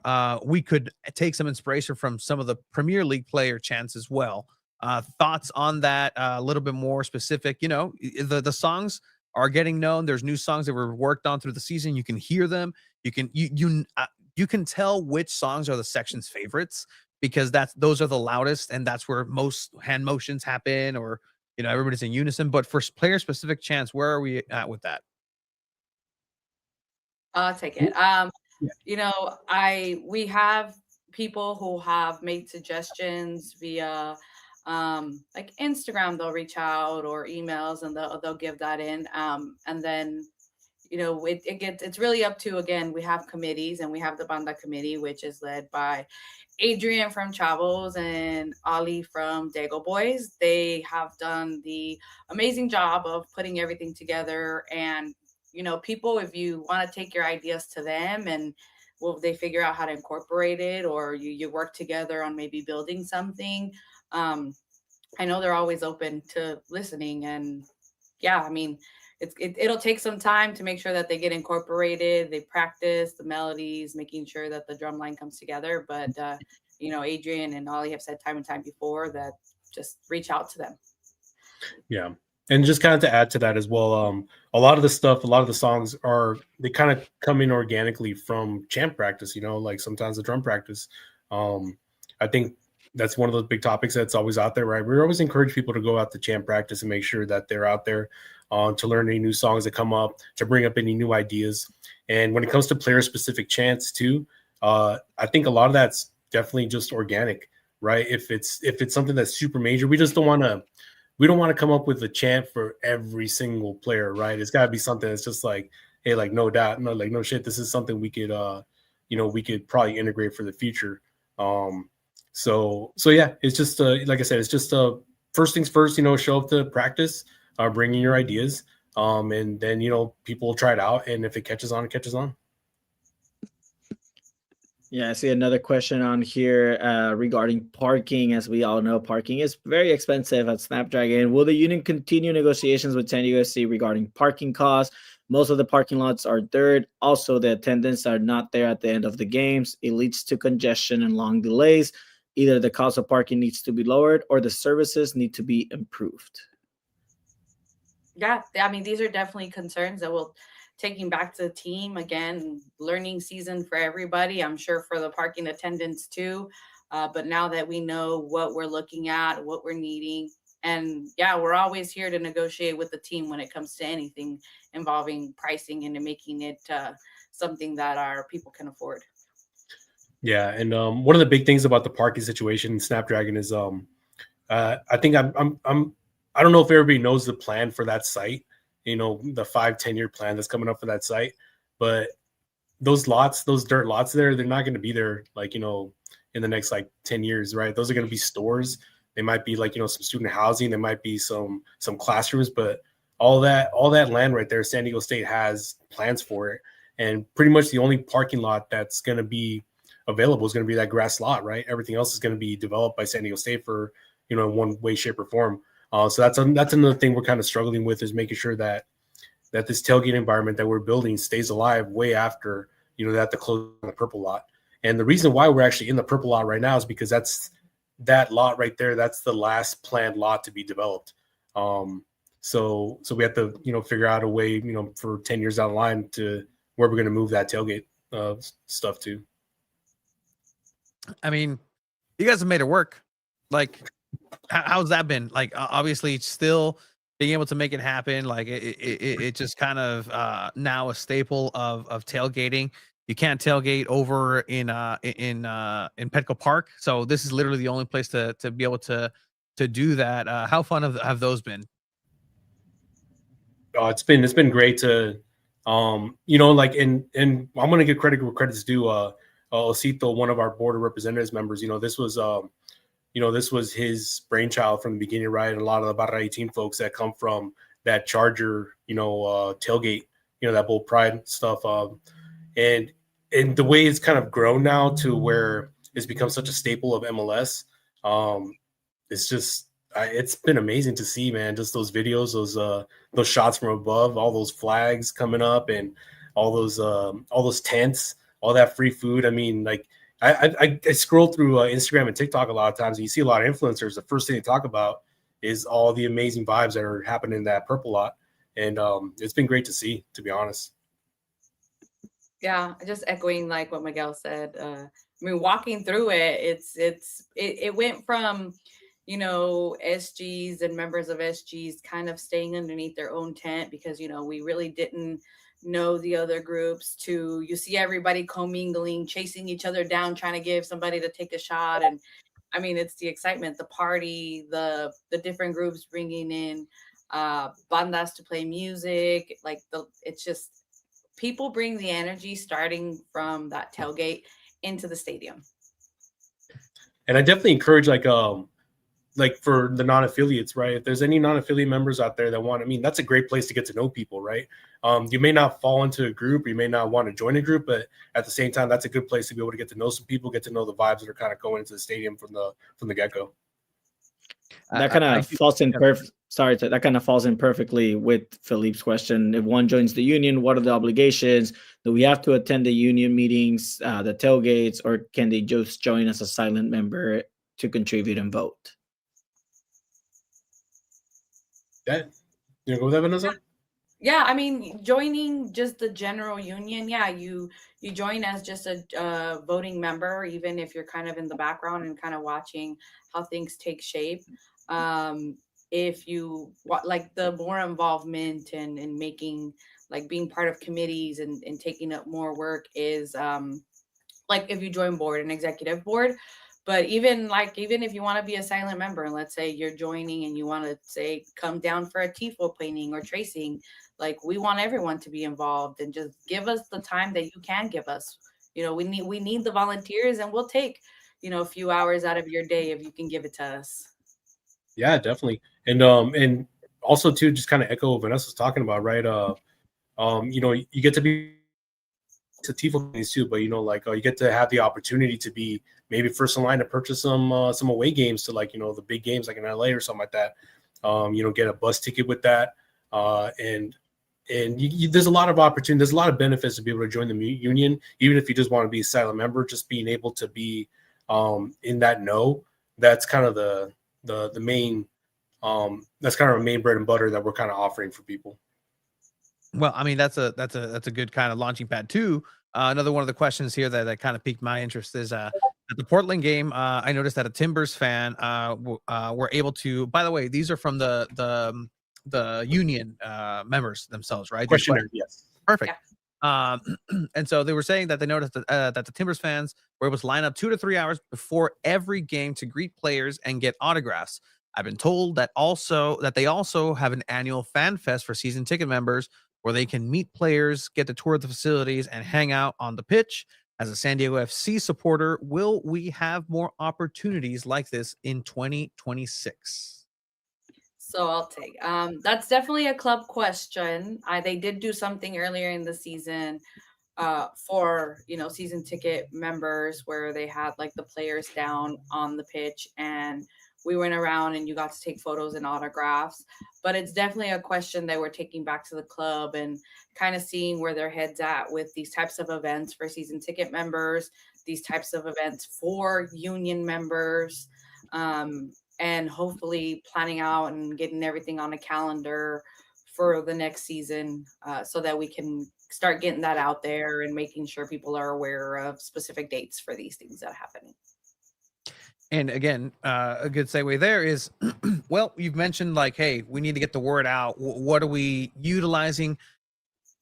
There's no ideal world, but instead of saying, hey, let's figure out a way to communicate out, what's the best way to communicate in as well? Is there a preferred method?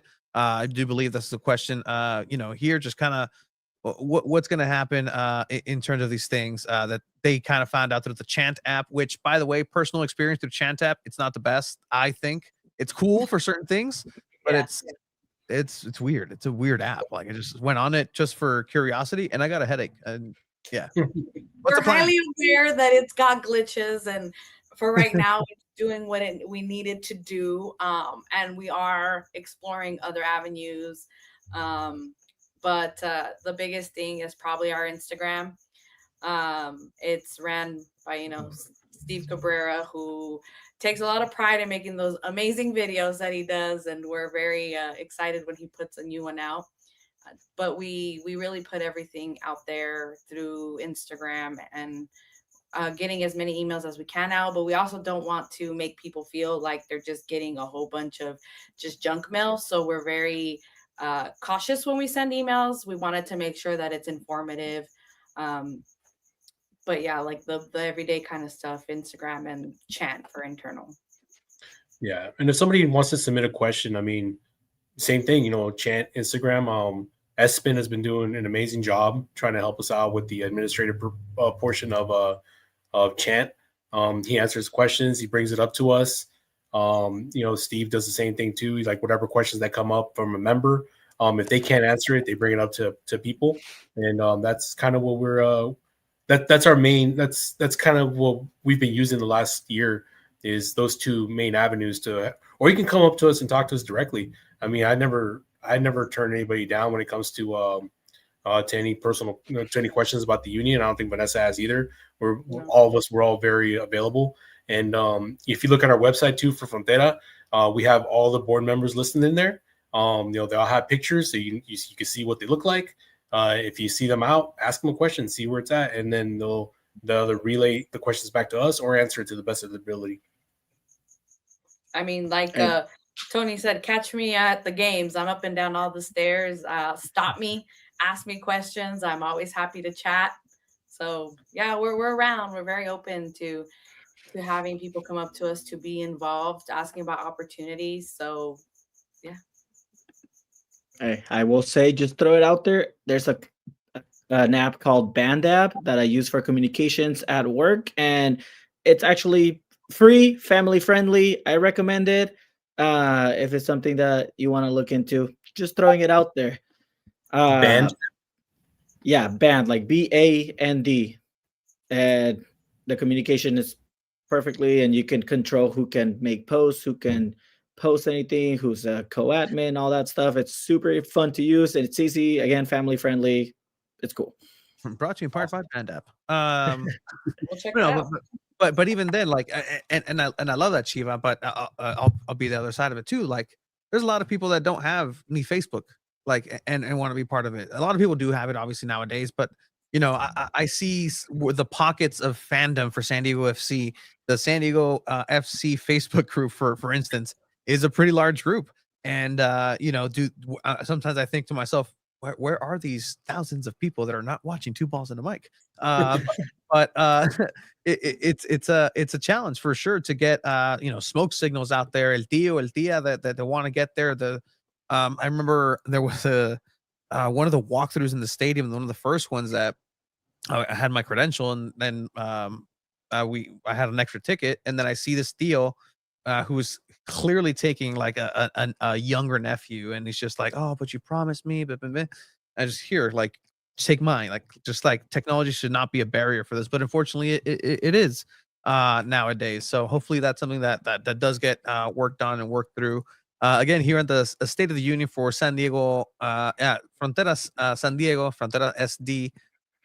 We finally happy with that name, guys? I was looking forward to Raza. Like, I'm not gonna lie. Like, this is, again, beginning workshop. It's still part of year one, but like that was a challenge on its own, just to get everybody on the same page for a name. Like, to let alone like, hey, what are we gonna invest this money in? What are we gonna go ahead and paint on a thing? And then everybody has an opinion on what the name should be or not be, but then nobody shows up when it matters. Like how difficult is that to navigate and to get through that? So I'll take this one, but that's if you can mind. So I think the Frontera SD name actually caught on really well. Shout out to George, who from Barra 18. He's a branding guy. He's the guy the brainchild of the entire branding guide that is for Frontera San Diego right now, right? From the crest to the links, and everything is just it's been amazing. I think that on its own really helped us facilitate the way people perceive the name, right? He came up with the whole guide, the power unity and all that stuff. And it was just once people saw that, and once people saw an image of what Frontera San Diego actually is, it really made it stand out. Because the name is just a name, right? But when it has like a really kick-ass branding behind it, I think people just rally behind it 100%. Yeah, no, absolutely. And I mean, looking at more questions, right? And this is, I think, a good one to address. And uh, I like that I'm asking this, that it's kind of like as an outsider. I think I definitely, from things that happened before the season started, I took a step back at seeing how much I interacted with like the supporters group or anything like that. Miguel, you know us. We used to do chavos with lawyers, chavos with lawyers, like chelas con chavos. And Tony and I were very much involved with all the supporters. And I personally took a step back based on some conversations I had with people from the club. But seeing on Instagram some supporter groups putting different messages out there, I go to Tony and say, "Hey, what's going on with everything?" And this question says, "What steps will the union make to encourage a more united Frontera San Diego?" Instead of a quote, "This supporter group does more than that supporter group," end of quote, or "They are unaffiliated, so they aren't as passionate as someone from, say, another supporter group environment that you all have now." Yeah, so I think the big thing for that one is making sure that so as much as I love the fact that our supporter groups are so involved and they're so passionate about everything, we have to make sure we change that perception that other people that are there are not as passionate as them, right? Maybe they haven't been able to find their own niche. Maybe they have their own group. Maybe they find like a little pocket in that section where like, hey, every single game that I come here, I know this guy, I know that guy, I know this person. Like we're not members of groups, but we kind of built our own little relationship. And I think that's one of the big challenges that we've had over the last year, and that's one of the big challenges we're going to continue to have. I think is just to make sure that not only the board, but that the supporter groups that make up the union find a way to kind of bring in other people that are interested in the culture. And not to say that they're not doing a great job, not to say that they're not wanting to, but I think those standards for people that are not within their own groups have to kind of go down a little bit and just kind of have a better understanding of why some people don't want to join a supporter group, right? Maybe they don't have the time, but they do want to be able to go to the game. They do want to chant, but they don't have the hours in the week to be able to go to the meetings, to go to the bars, to go to the to the volunteer events that they have. But if they do, they'll make an effort. But I think that's kind of one of the things that we have to work on, is making sure that those perceptions are well managed, especially for the people that are not in SGs. I'm going to add, and I think as leadership of the board, it's on us to make sure that we're in communication with the leaders of the SGs, making sure that we're addressing the issues they might have or how they perceive things, and working together to become that inclusive environment where even unaffiliated, I mean, they can chant just as loud, but you want to bring them into the culture that we're building within all these groups, to make it into one. So it's more of again, spreading the enthusiasm, making sure everybody's getting involved. We've seen the chants grow. We've seen, from just the certain groups, knowing them, to we're going across the stadium now. So just, again, communicating and just growing from there. Well, we're getting into the SDFC MLS tough conversations part of the thing too. Our buddy Dimitri over, who's done great work for SDFC Nation, great articles week in, week out. Check them out. Look, this is kind of a reality of year one as well. What were some of the things that were done internally to ensure that fan safety is a priority after the LAFC/Galaxy fights at Snapdragon? Many people felt unsafe during the fights, then taking their kids and families. And to add that too, like it's something that does pop up here and there. Even this weekend, I saw a brand new one just outside of that section, and just kind of what were those steps and what's being done internally for this independent union to make sure that these things don't happen. Yeah, so some of the steps that we took for that one was, the first thing, we worked with the club, kind of like what their security saw, what they saw, what their interpretation was, and not gonna lie, we got a bad rap on that online, just the way everything was perceived, just the way everything showed up, and it's actions that kind of that represented everybody, and it really wasn't the case, right? But I think for the most part, we being able to work with the club on that and trying to be able to see, hey, what actions can we take internally on our end, because we don't know, like we've never dealt with anything like that before. And I know a lot of people in the club, they get hired on, they have experience with dealing with like fights or big events and stuff like that, right? So we took a lot of advice from the club when it came to that. And for measures for our own, another thing that we did was just really more just get the leaders together, right, from each supporter group to see like, hey, what happened? Where can we improve? And on top of that, maybe just more importantly, is that this cannot happen again. It's not. It wasn't a very enjoyable time, especially because there were so many kids there that kind of saw that, and it was not fun. And I think we moved on pretty well from that. Ever since that point, we've had more interactions with the leaders. We've had, I think, less issues. We've been able to kind of empower the supporter groups to kind of take care of their own people, rather than us telling them what to do, or rather than the club or security telling them what to do. We've empowered the supporter groups to be able to manage and take care of their own people, so that stuff like this doesn't happen again. I think that was probably one of the best things that we could have done, just to ensure, like, hey, this isn't just for the safety of your group, it's for the safety of everybody in the section, and we need to have people from each SG keep an eye out on their members, make sure they're not, drinking too much, make sure that if any kind of issues are coming up within the supporter section, that they're taken care of immediately without having to involve security, without having to involve the police. And I think that's kind of, it's always going to be one of those things we're always going to struggle with. I mean, like I said, you guys seen Vanessa run up and down everywhere. And it's just, it's unfortunate. It's going to be one of those things that just happens, every year. It's going to happen pretty much almost every game, when it comes, when you have people drinking, you have emotions running high and stuff like that. Things just kind of happen. But as long as we have the support from our supporter groups and also members within the union that want to help us out with that, I think that's probably one of the key things for us going forward.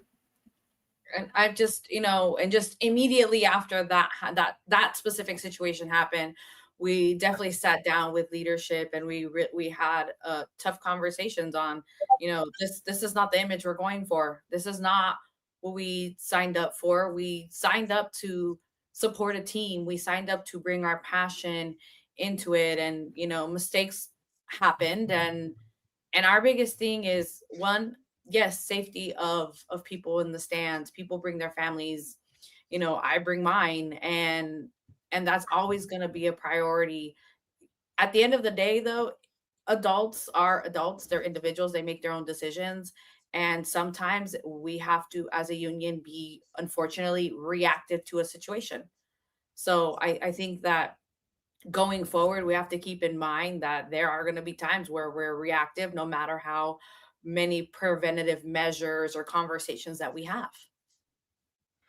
Yeah, and like you mentioned it, right? Like safety will always be the main priority for everybody. There's a lot of people that go with families, and you have to take those precautions when maybe a conference final happens against LAFC. We all know that San Diego LA rivalry, and that's something to look into if that's maybe the Western Conference final that can take place in a few weeks.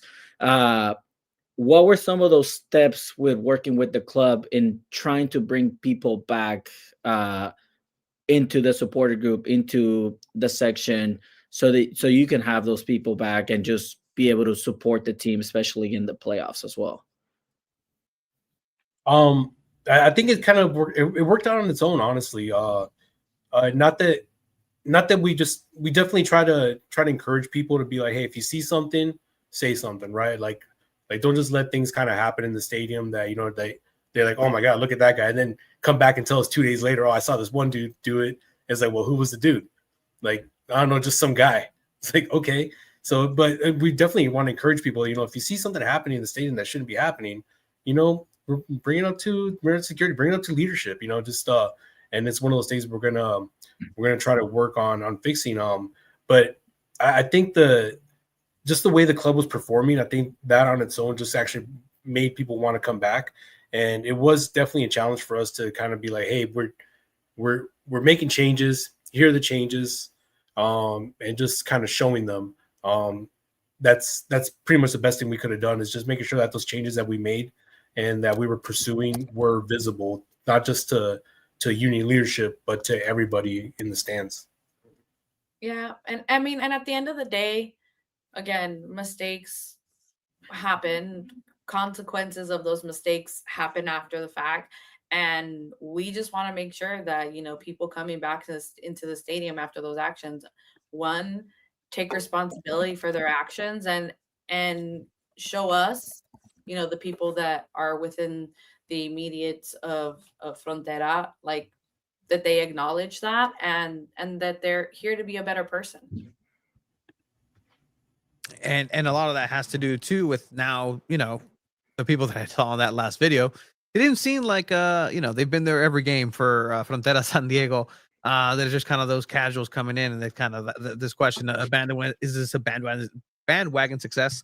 Obviously, casual fans, not union members, are flooding into the section. It's a nice problem, but still, logistical challenges happen. What do other clubs do for this problem? Security takes little to screen folks. Perhaps just another section can be overflow, or maybe just just something different. Is there a solution for this, or is this just something that it just happens everywhere else in the league as well? Yeah, I will say that we've been in constant communication with the club since the game yesterday regarding this, and it was actually brought up to us a couple weeks ago as well. So the thing that's different from I think that from my experience going to other MLS stadiums besides our own is that a lot of the specific stadiums are created for the specific soccer team, right?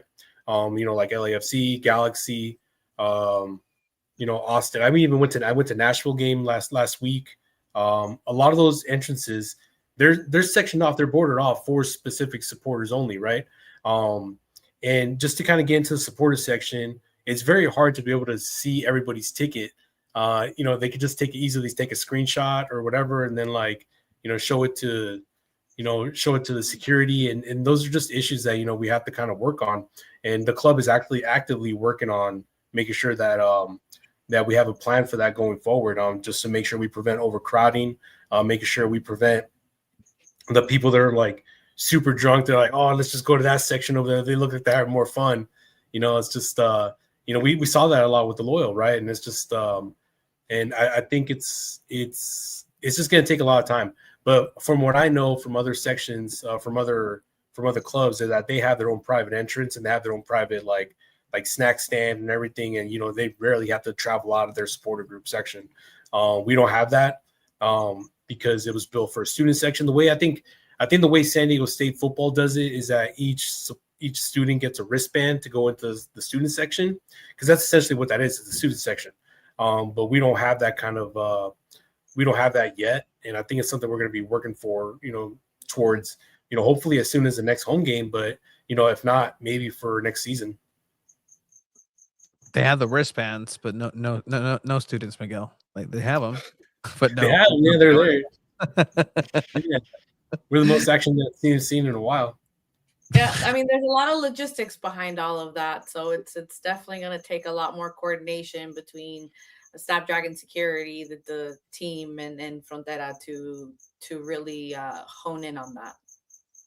What's up with these hidden agents sometimes that I hear that are is this true that there's sometimes just hidden security within you guys? Like, is that asked for security for you guys, or not within us? We don't request it.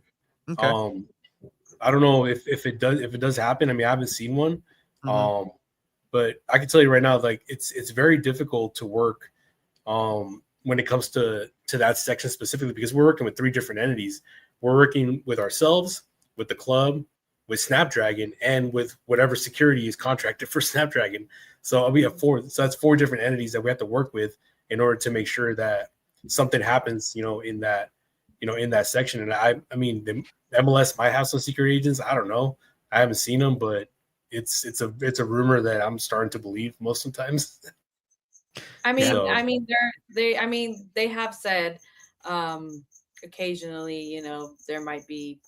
There's MLS. There's people of MLS that attend certain games, so we've seen a few, and they're just watching, especially when they're those high stakes games, and Yeah. I mean, it's not us asking or requesting. It's just MLS taking the precautions. Yeah. Trust me, they're out there. We got taken down earlier through Yeah. MLS on the same live stream. So they're out there. I'm looking at some of these questions, and I want to help Sylvia out here. She said they tried to get their Frontera shirts they ordered back in July. They have not been able to get them at pickup times. Will they be shipped to them, or will there be other pickup times? Great question, actually. So my garage actually became our shipping front for the moment. So we are currently packaging everything. We do apologize for the delay. There was a delay in getting things in, and then with the games, we are putting it together because of how early we have to shut down the tailgate and how early myself, Steve, and Dina have to be inside helping with setup. We haven't really been able to do like the pickups at the games, but yes, we are working on shipping, and going forward, once we get a Frontera store up and running, we're looking into a more expedited process when it comes to getting people's merchandise out. So we do apologize for the delay. We had a few hiccups, but we're getting it nailed down. Yeah, that's actually a perfect example. I'm sorry, the volunteers. We need volunteers. We just need people. We need hands. The more, the better, and that's going to help us out. Just make sure we put out a better product for all our folks. No, over it, Jiva. Sorry, I just want to say there's a lot of questions on here that I'm noticing about the tifos, and if there's any in the works for playoffs, like how can people help out? Like, let everyone know in the supporters, like how they can help out for that. And, some people asking for maybe simpler ones, or what is the process for all that? Yeah. I mean, we have a tifo committee. And if you're part of a recognized supporter group, reach out to your leadership, and then they can go into the tifo committee, making sure that your ideas are put out there. The committee itself is formed of the different groups. We keep it small so that we can streamline the decision-making portion, but we definitely want to make sure that is still brought out to general members. So leaders are informed. The TIFO process itself, we've been utilizing social media to put out paint days and tracing days. And we've actually had a lot of people come out. I think at the last one, each day we had at least, I want to say 35 to up to 60 people just kind of rotating in and out throughout the hours. And some people made a whole day out of it. Bring your kids, bring your family. We'll usually bring a space. There's a soccer ball to kick around. Like we understand that sometimes with the kids, you really can't put in time. So if you can bring your kids, we had a lot of the kids paint, so we give them a bigger space. So even the kids were part of the TIFO process. We want the community to get involved. Yeah, and just to add on to that real quick, I want to say thank you to Steve Cabrera and Emo Brown for letting us use their warehouses for these TIFO paintings. That's been very helpful for just for them opening up the doors and just letting us work after hours. We know those places are places of business, and thank you for their time. Okay, Philippe has been asking about this. He's really wants to know, how much does the fireproofing cost per TIFO? There's no exact number. It can range anywhere from like $1,500 to like $2,000 per panel. Is that a state of California like law, or is it just like a city of San Diego law? So we've been told there are other groups that don't have to fireproof, but because we are on state land, the fire marshal requires us to fireproof ours. Interesting. If there was a stadium in Chula Vista, I know Chula Vista has different laws when it comes to fireproofing, and I only know this because of my work and tents we use for my setups for my programming. And just saying it out there, if a stadium built in Chula Vista, you don't have to worry about that. So that'd be swell. I mean, there's a lot of things you wouldn't have to worry about with the stadium that's not a Snapdragon stadium. That's true. Is there an idea when the club expects to open up supporter group tickets for the next game? Considering the fire marshal, this fire marshal is getting just. I mean, we have our buddy Trevor. We should have had him on too. No, so for the games, actually, they sent out an email this morning to open it up to for the tickets for the supporter section for the next match. Right now, we're still kind of working on some of the details, and because of all the issues they had with the overcrowding, I think some of the tickets were kind of held back until they calculated, okay, what's the risk here for us if we open it up to more tickets or whatever. But it's strictly safety. It's got nothing to do with with them trying to build any kind of any kind of like hype for it or anything. It's strictly all safety right now. And we've been bringing it up to the club, and the club is aware that people are very excited to get tickets. So it's something we're actively working on right now. Get a little shout out here. Hey, get all the praise you want. Thank you for all the effort and making everything happen. For sure. Because it literally takes a village. In that, I have a personal question here. Sorry, yikes. In our press conferences, we're asking, hey, Mikey, your team, blah blah blah blah, and honors, and great. But then at the end, like there's like some club official that just kind of sneaks into the back and just raises his hand and is like, oh, hey, question, like, how was Frontera? Like, and clearly there's like video packages that go directly to Frontera at San Diego. Do you guys receive those? Is it like an email, like everybody huddles around an iPad and just sees what Mikey Vadas praises Frontera for? Like, just like, where do those go to?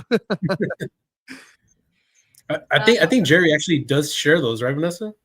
Yeah, so we do get a link with some of the photos. They want to make sure that we're getting the ability to showcase ourselves on our social media. And it's funny that, I mean, we didn't know that somebody goes back there and asks about Frontera, but like Mikey has been a number one supporter since the beginning. He sat with us when we were creating the union, giving us his vision for not only the players that he was bringing in, but what he wanted Frontera to really embody. And he takes that to heart because he does consider us, part of the team. So we every day, we want to make sure in every game that, we're making sure Mikey and the team see us because, again, from the very beginning, we've been included. Yeah. And I know from that question that we had previously about the LA Galaxy game, he definitely, came in and, talked to all the leaders and provided leadership. And, I don't know, I've never heard of a coach that goes above and beyond that way. Right. So it's been awesome to have him run. Mikey Varas, man, he is something special. I'll tell you that. And just a nice thing about Chucky. Apparently not, man. Apparently not. But the questions have to be asked. And I mean, just kind of following up on what Tony was saying with, the question about Frontera, like, I'm curious on your thoughts just as leadership. It seems like the answer is, it's always very positive with Mikey talking about Frontera, saying like, they're always there. Like there are 12 men. They're like always loud. Is there anything that you would like to hear from Mikey other than like that positivity? Like, or is there anything like in general that you would like to hear from Mikey other than, hey, like they're the best, like this and that? I'm just curious. They need to step it up. I'm gonna say that those conversations happen when something, happens in the stadium that maybe, shouldn't have happened.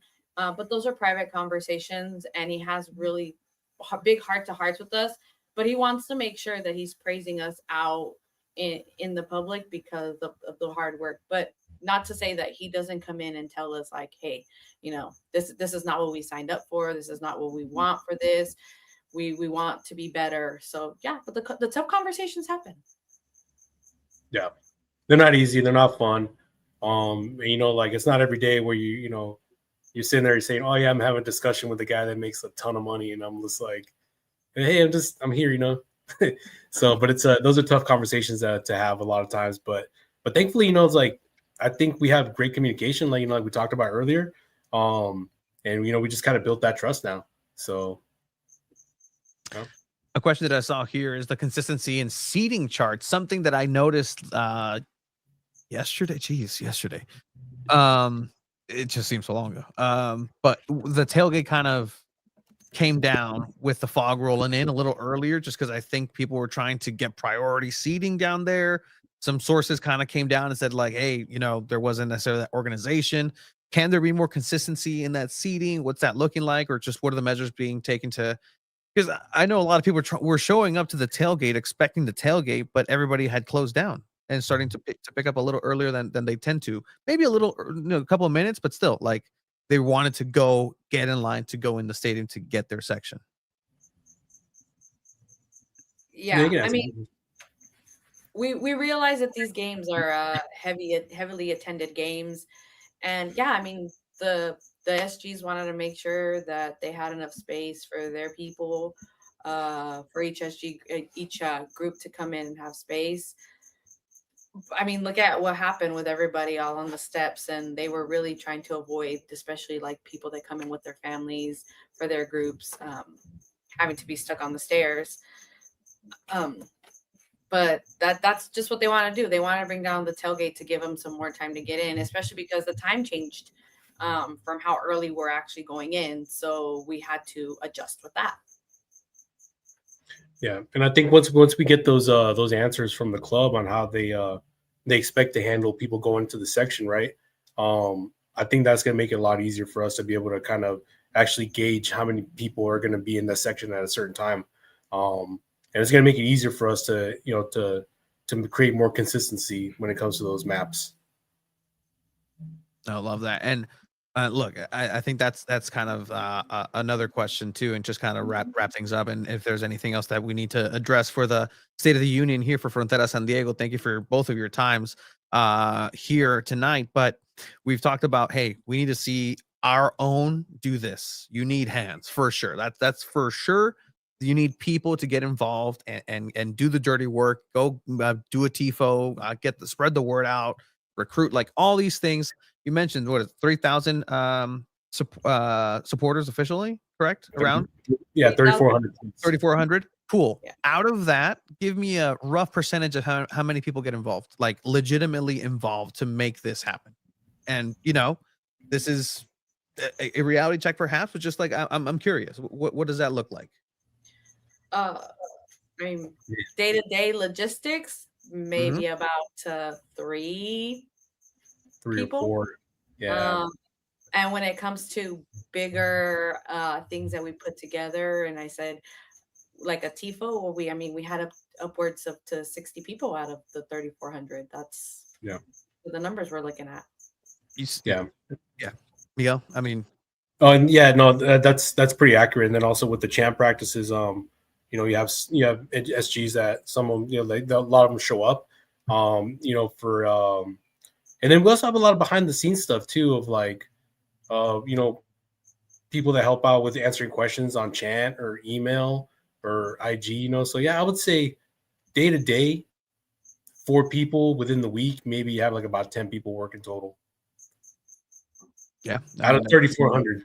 Yeah. Out of 3,400. That's That's a big jump. So get involved. That's the thing. Like that's the message here. And I see the work that you guys are doing even tonight. 9. I know Miguel, you're out defending the nation and probably like just being a superhero altogether. But this is still time that you guys are taking for all of this. But yeah, Chiba.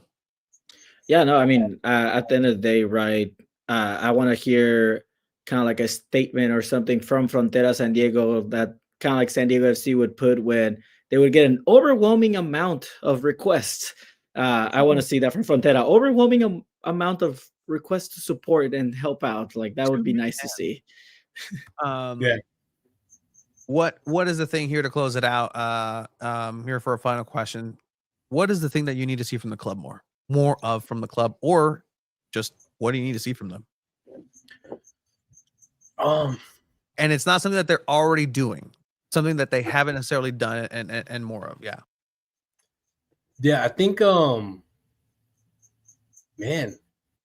Yeah. I'm trying to think. I mean, because they've been because Jerry and Adam have been pretty helpful when a lot. So they hear us out a lot. I mean, there's no stupid question. Sometimes it is a pretty stupid question. You have to shut my mouth and delete my message or something. But no, for the most part, they've been super open about everything. And if I had maybe one thing to bring up to the club, it's just maybe more like I don't know. I honestly I don't know. I think it's been pretty good so far. Yeah. Yeah, I wish I had something to say, but yeah. Yeah, I mean, I'm gonna echo it. Like Jerry and Adam, if we have a situation and we take it to them, they'll turn around, take it back to the higher percent club. The only thing is just keep working on the communication, because there are some things that things still fall through the cracks. But other than that, like I think we're building a strong partnership with them. I did receive an update though. We are not at 3,400 members. We are at 4,100 members in Frontera. So that is where we are with that. That's pretty cool. There you go. So maybe the people that contribute has now gone up to 80. I'm kidding. We'll make it more. Wow, 700 new people joining just from listening to this. That's pretty cool. But I mean, again, repeating with the help. I mean, we'll take an hour out of your day, anything that you're able to give us, because we understand life gets busy. No, 100%. 100%. Well, is there anything else from you both that you want to address for the State of the Union? Yeah, I just want to say that I'm very, very proud and actually very, very surprised of the way we've been handling everything over the last year. Just the way everything's just kind of like just exploded from zero to this. I think it's been pretty awesome to see. And there's a lot more work coming out. And I know we're not perfect. This is our first year, and the best thing we could do is promise that we'll try to get better. And that's going to come with time. I think a lot of organizations that are our size have had a little more time to work on things, but we're learning from our mistakes. And it's one of those things we want to make sure that everybody's aware that we're working towards everybody in the union, not just certain people. Yeah. All right. Well, Miguel, Vanessa, thank you so much for spending this hour and a half with us for the State of the Union. And again, our doors are always welcomed when you all need to make any sort of announcement or have a platform to just kind of like talk to everyone. But again, thank you all for joining. This has been San Diego Futbol 2 Balls on the Mic, Zarape de San Diego. Thank you.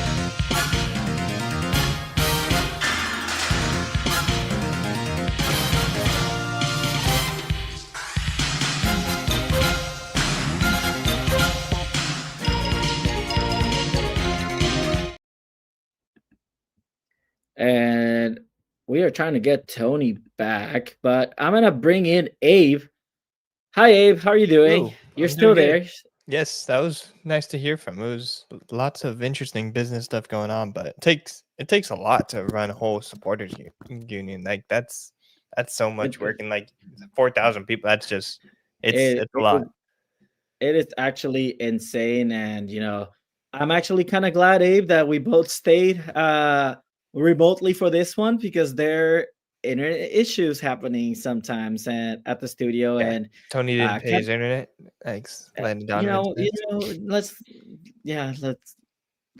call it that. But we do need to talk about another San Diego team that played this weekend, unfortunately, and didn't have the best case scenario like San Diego FC. And it is time to talk a little bit for San Diego Wave.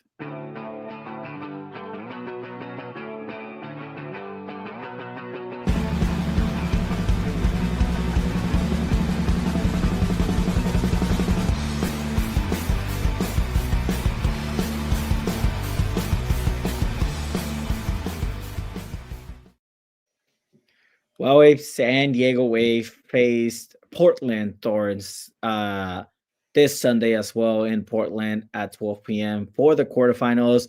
Unlike the MLS, NWSL is a one-game single elimination. San Diego Wave was the 6th seed. Portland Thorns were the 3rd seed. And they had to play away.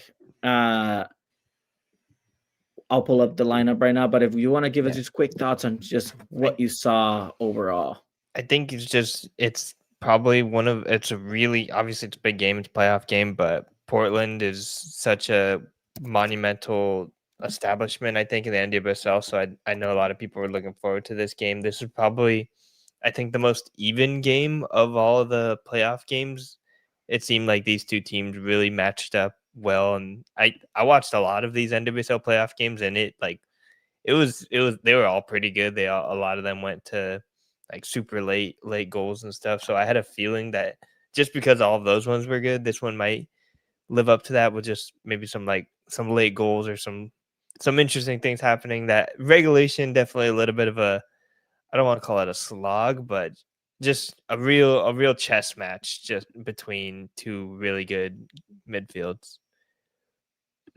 Yeah, 100%. And we can see the starting lineup here for San Diego Wave. Not a lot of changes. We have Sheridan on goal, Hannah Lundspik at the right back, Wesley and McNabb paired at center back, Pearl Moroni at the left back. We got Facer, Dali at the center mid position, Cascarino, Gia Corley, and Dedinha in the attacking front, and Kimi Ascanio up top.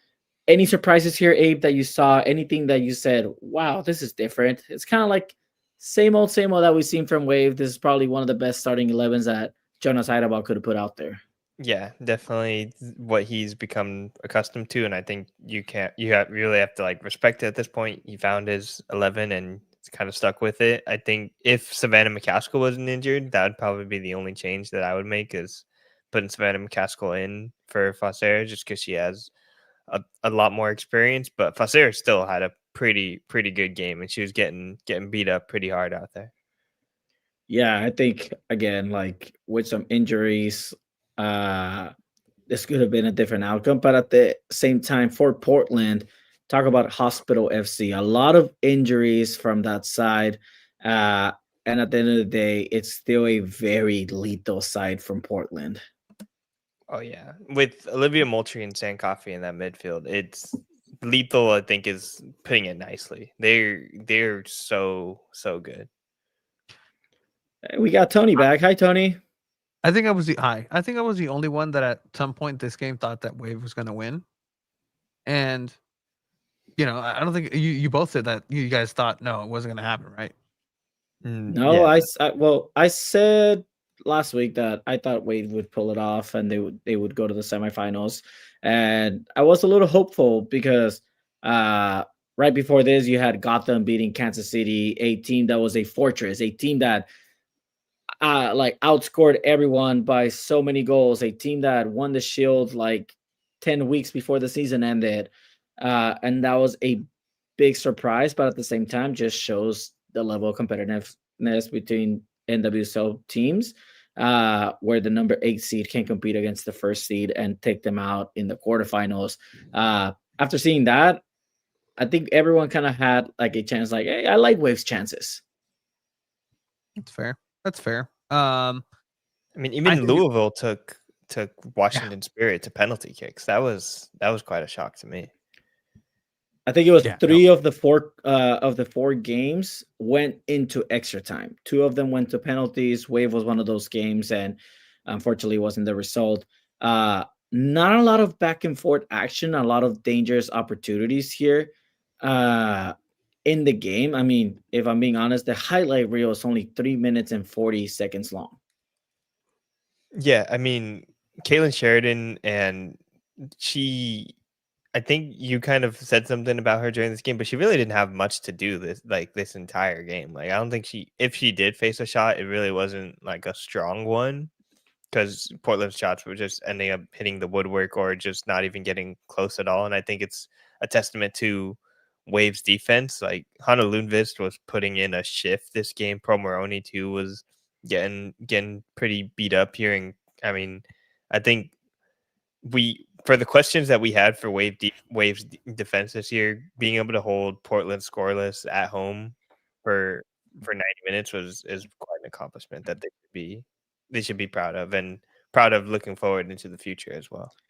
Yeah, I know. And there were some moments in this game like this play right here that Wave had the chances, and they've had chances all season long. It's just they haven't been able to finish a lot of their plays and a lot of their shots, and that has been the struggle for the team. They get up there, they get to the box, they get there, and then the last shot just doesn't happen, or it's not a good shot. You have this bicycle kick here that at the end of the day, this is probably Sheridan's biggest test besides playing it out with her foot.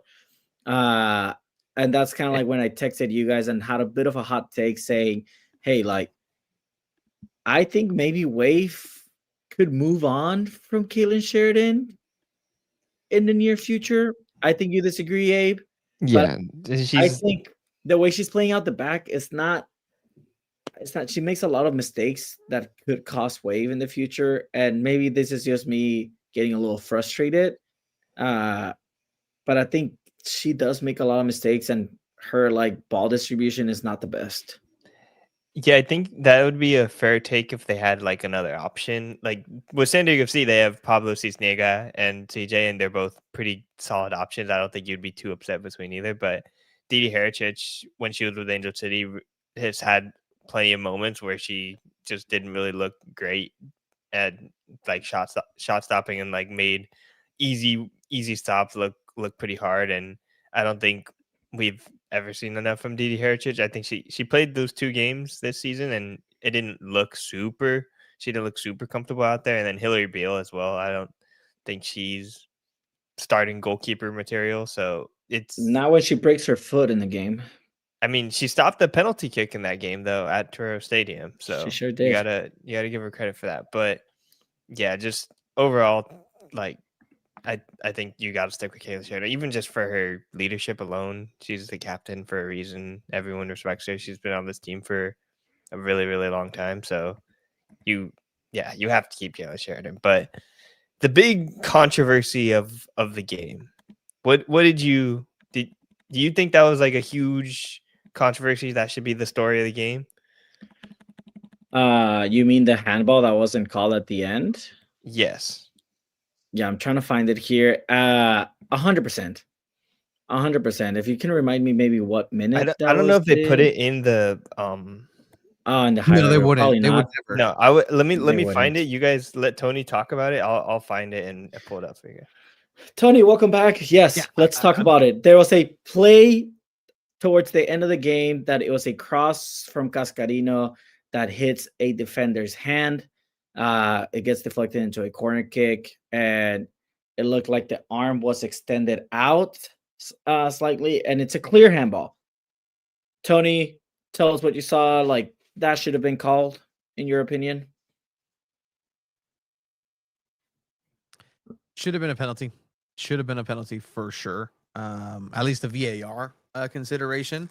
You know, and that's kind of the inconsistencies that we've been seeing so far in this league. And I am on a personal hotspot.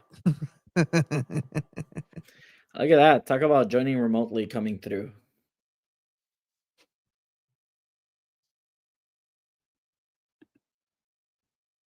I think we're losing Tony again. Hi. Okay, yeah, we're losing Tony. Yeah, All right, we're losing Tony again. I don't think they have the full game on NWSL Plus, but to me, I don't know if it's like a red card or not, just because that the natural position rule and all that stuff, it's really confusing to me, honestly. I prefer just not to like worry about it. Just handball. It's not like it's such a weird rule too. Like the game should be like, okay, handball hits the arm, handball, right? But technically she had it on her side, but it clearly hit her hand, right? It's a handball. I've seen that being called 10 out of 10 times.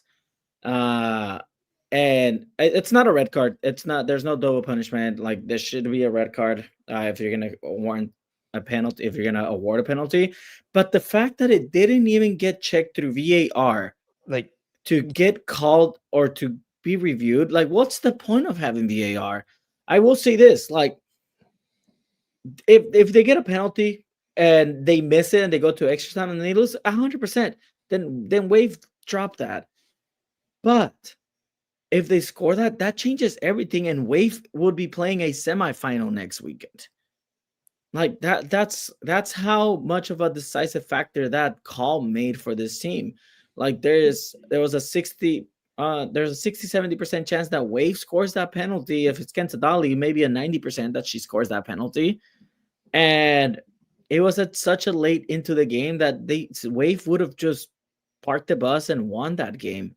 So I do think it's a big controversy. I think it's a disgrace on the league, on the referees to not even check or go to VAR to check that play, because at the end of the day, like that did cost Wave a semifinal spot. Yeah, I mean, I think I would be more questioning of it if Jonas Eidevall actually said something about it in the post-game press conference. And him not wanting to get fined, like, that might be like an ownership thing of them being so sick of like Casey Stoney getting fined. I think even Landon Donovan got fined at one point. Like, maybe that's why, and he has that directive from above. But if it was truly something that like you feel is like a disgrace to the game and completely changes how this season ends up, then he should have said something to the media when he was asked about it. That's 100%. like because the whole no comment thing, like I get it, you're trying not to get fined, but it's this is the story for so many different like people in San Diego, and thinking that's the reason why you lost, and you're not going to even address it. I think it's a failure on Jonas Eidevall for not talking about it, and it's a failure on the league for not letting their coaches talk about the games, and it hurts media, it hurts everyone. Honestly, that's how I feel about him not talking about it, and because now I just feel like I don't really have that much of an opinion on it. Like, it could hit his hand, like hit her hand, they didn't call it, game goes on. Like pre VAR, maybe this would have been less of a discussion just because like, oh, the ref missed it. Like I don't remember pre VAR discussions as much. I just remember because the camera footage usually wasn't as clear. But it's a tough situation.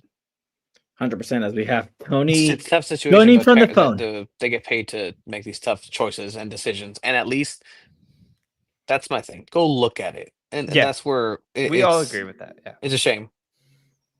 100%. And I mean, and then the game goes to extra time. Very early on into extra time, this play happens for Portland, and it's a typical Wave defending play where they miss a mark, and it's Pearl Moroni this time. It's a great cross, wide open player, and it's a goal. And I think at this point, you really do think, oh, classic Wave. You know, just poor defending on a cross, letting a wide open player get in there, and you kind of really do think it's going to be impossible for Wave to get one back here.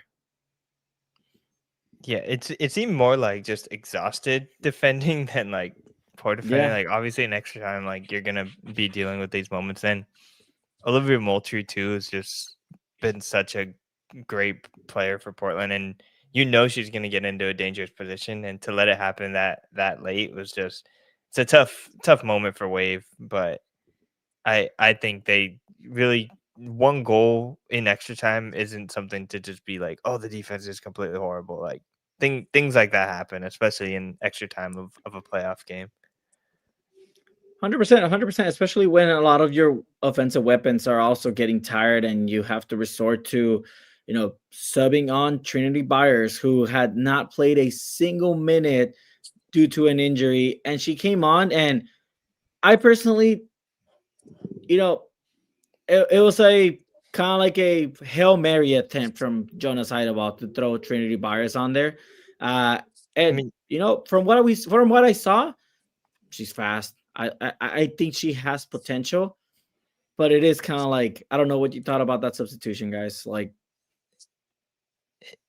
it's really bold, but it says a lot about Trinity Byers like throughout this season and her like rehabilitation and knowing the team and being like comfortable enough to come on in that moment, because like that's just sounds crazy to me. You're making your professional debut in like a playoff game at Providence Park, and then like Trinity Armstrong had one of I think that was probably the best shot of the extra time, right? That kick right at the goalkeeper, and that's probably why you keep Trinity Armstrong as your substitute. I thought maybe she might have helped a little bit offensively during the first 90, but to make that chance, that was a big moment. But I think it's wild, Abe, that you have to resort to your center back subbing on as an attacking player. Like, what does that say about your depth? What does that say about any other weapons? Adriana Leon has been a disaster for Wave this season. She started off kind of good, and then she just completely fell off. But to rely on a 16-year-old center back to be at your striker role on a quarterfinals, to me, that nothing screams more than desperate and trying anything at this point. So is that a failure on Jonas or a failure on Camille Ashton and the GM work that goes into this, right? Like Daniela Arias didn't see her really this entire season. You let Maria Sanchez go, and that was the moment that this team took some time to get back on and really get back on the winning side of things and on the confidence side of things after losing Maria Sanchez, not just on the field but as a locker room presence. I mean, these are general manager discussions that can be had and questions for Ashton, but different? it's not a good look when you're debuting players in a playoff situation that's do or die. Adriana Leon, non-factor this entire season at all. Like, just didn't move the needle at all offensively. I think Jaden Shaw did more at Snapdragon Stadium this season than Adriana Leon, more than likely. Obviously not, but just the hyperbole stance. How different do you think this game is if Chiamaka and Melanie Vatsanas aren't injured? I think it adds a little bit more of a firepower on those tired legs towards the end of the game. Like we've talked about Melanie Barcenas coming on before, and she's a firecracker and she has that pace, and she's flashy, and I think that would have helped out a little bit more than a player that hasn't played all season due to an injury. I think Chiamaka adds a lot more pace and composure up on top, and again, then sorting to a center back that's also a rookie in your attacking front like that. To me, that's just wild to see.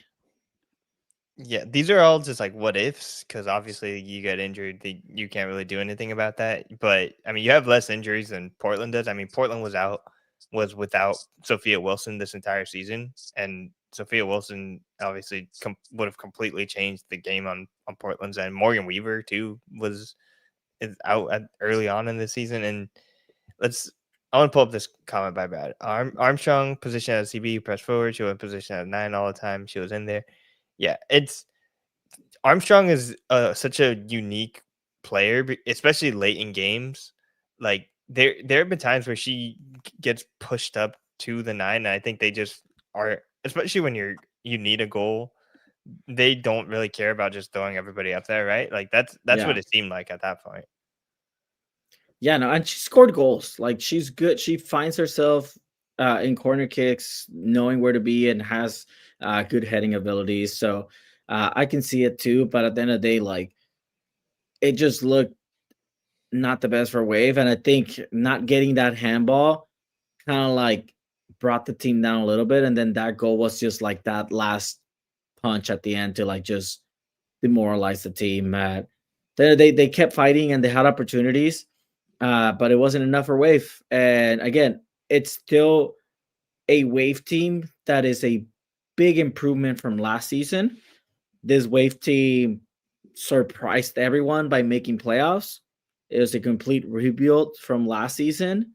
And at the end of the day, a lot of people did not have this Wave team making quarterfinals, let alone competing and fighting to the last minute.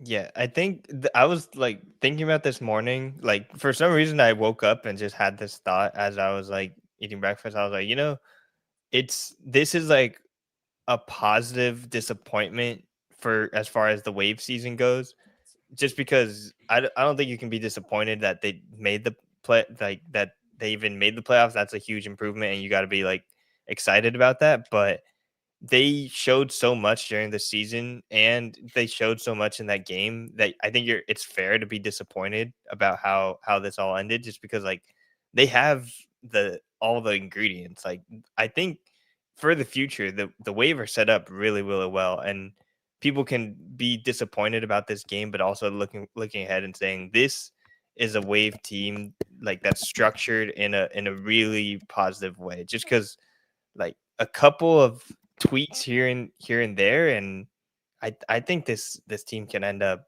like top 2 in the league, honestly. Yeah, no, 100%. And I think we're only seeing the beginning of a new Wave team, and we'll see what happens in the future. I think Jonas Eidevall stays for a little bit longer. We don't have much from post-match to share with everyone, and we will share kind of like some frustrations is that after a quarterfinal game, after an important game and a loss like this, it was a little disappointing having to hear from a rookie that played a few minutes that had never played. They gave us Trinity Byers, and Abe, you were in that press conference, and I know it's hard to get a rookie that hasn't talked at all to media all season. These are games that you expect to hear from leaders like Kaylin Sheridan, Ken Sadali, even Cascarino, even Kennedy Wesley at this point, McNabb, like Kristen McNabb, like experienced players that have worn the captain armband for Wave, and to not get any of them is disappointing. And I hope that changes in the future. I understand that it's a tough loss and people get sentimental, but at the end of the day, you're a professional soccer player, and I would hope a lot of those leaders step up to talk to media and answer questions at the end of the day, because that's part of the job. And I feel for them.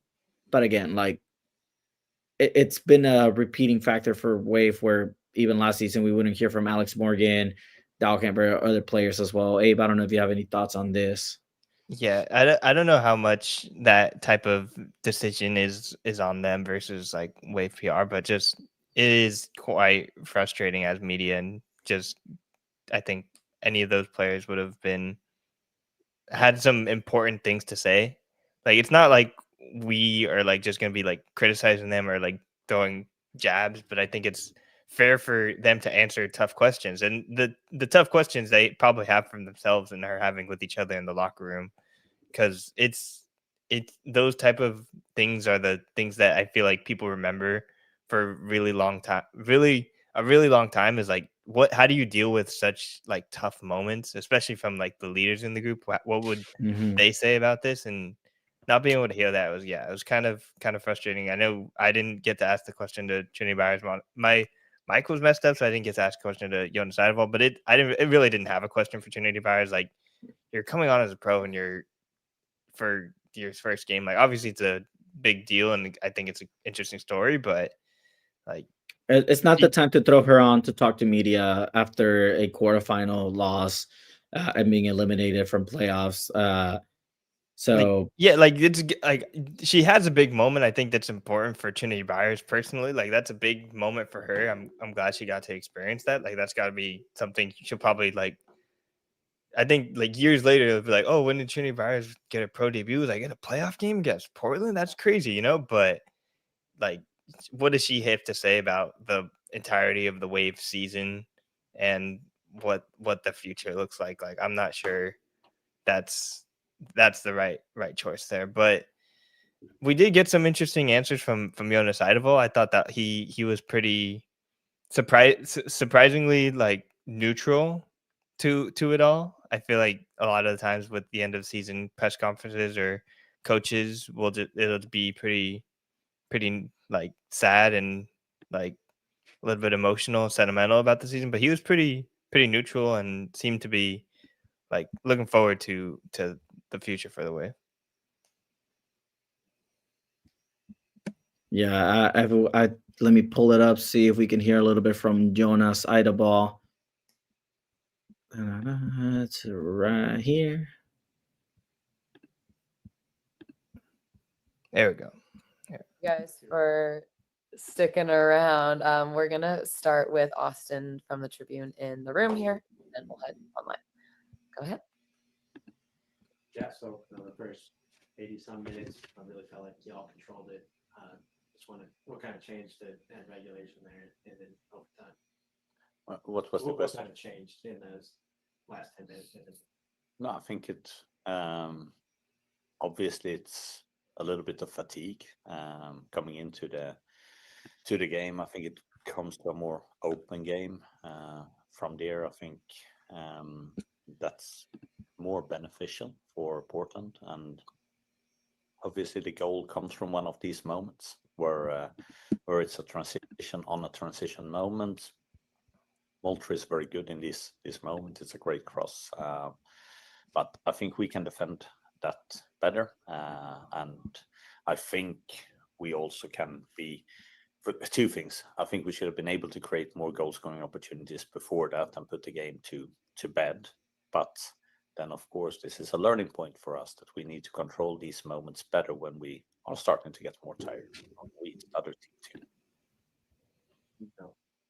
As you look back at the whole season, just what do you kind of like from the growth of this team? And how a lot of new parts, yourself. What have you kind of seen the whole team?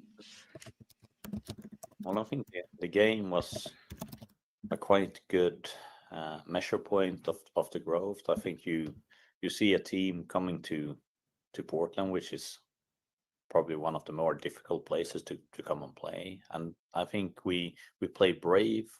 We play through their pressure.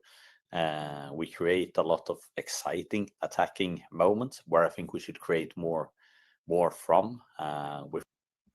Okay, at the end of the day, we've heard Jonas give us the same answers where he feels like they fought and they put a great game, but at the end of the day, it wasn't enough for this one. You could tell that he was a little like devastated from this loss.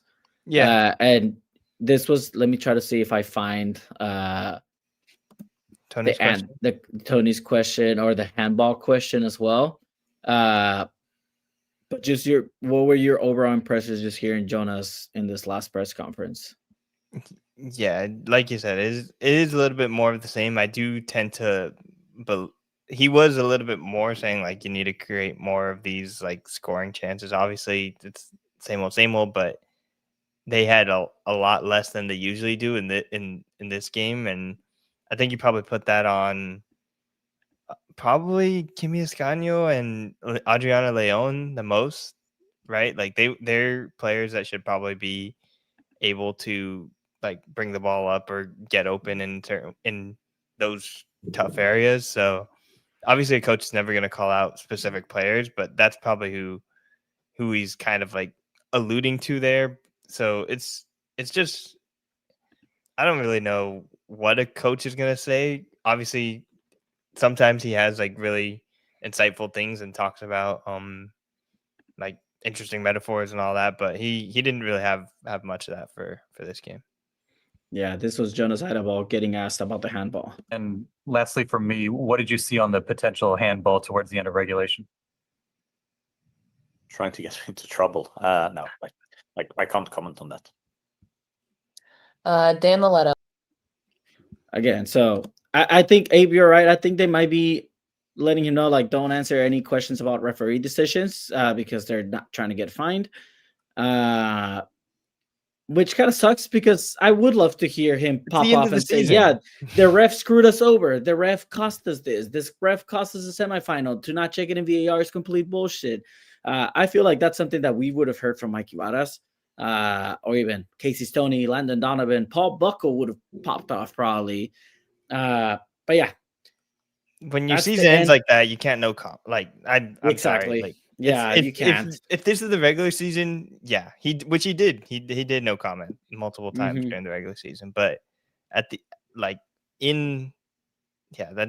think that's just unfortunate. Out of like, that's probably the NWSL. I blame the coaches, but also like the leagues kind of create this atmosphere where it's like you can't criticize referees, Like no matter what, even if they make like a horrible call like that, like it's just it's on the coaches, but it's also on the league.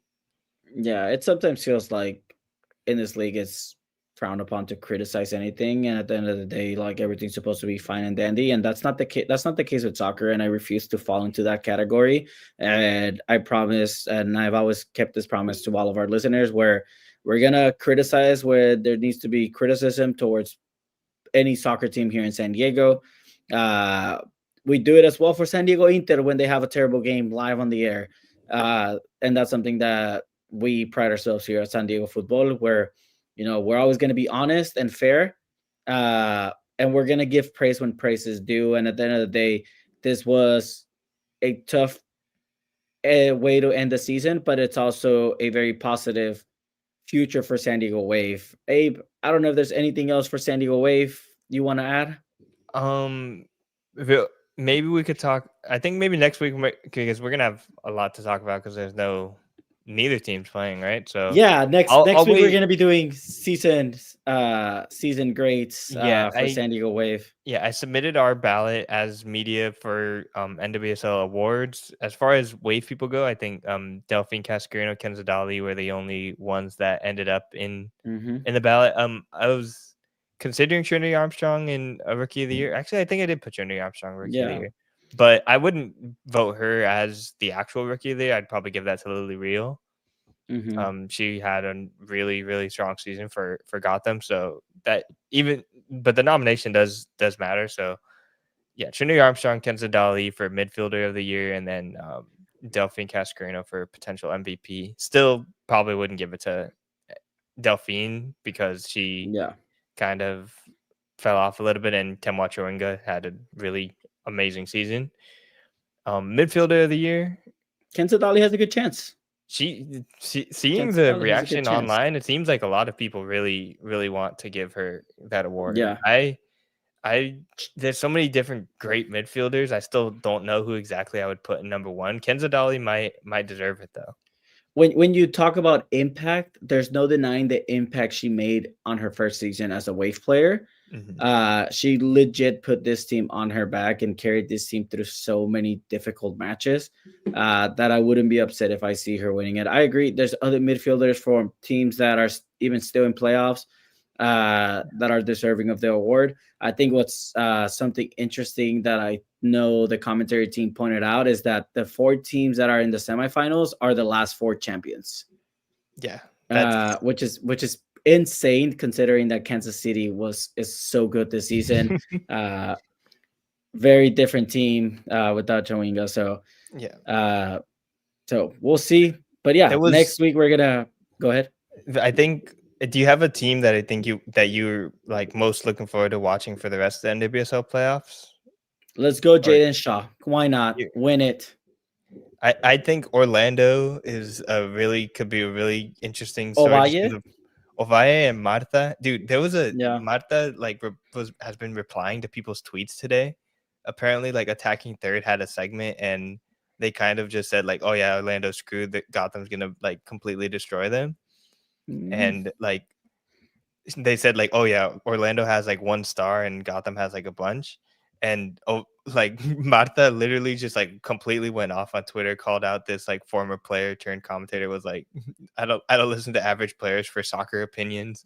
Like just like was going crazy. And then so Marta is like just obviously one of the GOATs. That's probably who I'm leaning towards watching for the rest of this playoffs. But yeah, overall NWSL coverage. Maybe we'll talk a little bit more about other picks for the ballot. But I've always been curious of why Kenta hasn't gotten called up for the national. I don't know if she retired from the national team or there's just way better midfielders that play overseas. But we'll try to get some info on that. But yeah, next week we're gonna be doing our end of season grades for San Diego Wave. Tony and I are also gonna be playing instead of doing a penalty shootout, Abe, since physically I shouldn't be recorded or being able to do a lot of movement or anything like that. Tony and I decided we're going to be doing a EAFC match of Wave versus Wave live probably maybe not next week if we do our podcast from Snapdragon for SDFC match, unless It's we not do next week, right? That's on the. Oh, that's 24th. right. It's on the 24th. Never mind. Next week, we're going to be doing an EAFC match, wave versus wave, to see who has to serve a wave as punishment for our predictions. But again, this has been Two Balls in a Mic, episode 302. Thank you, everyone, for tuning in. Thank you, Miguel and Vanessa, for doing their Frontera San Diego State of the Union. And shout out to Tony for not paying the internet bill. I knew there was a reason. Abe, I knew you knew there was a reason we should have done remotely today. And I think it paid off. So thank you, everyone, for tuning in. We're going to be signing out and see you all next week. Have a good night, guys.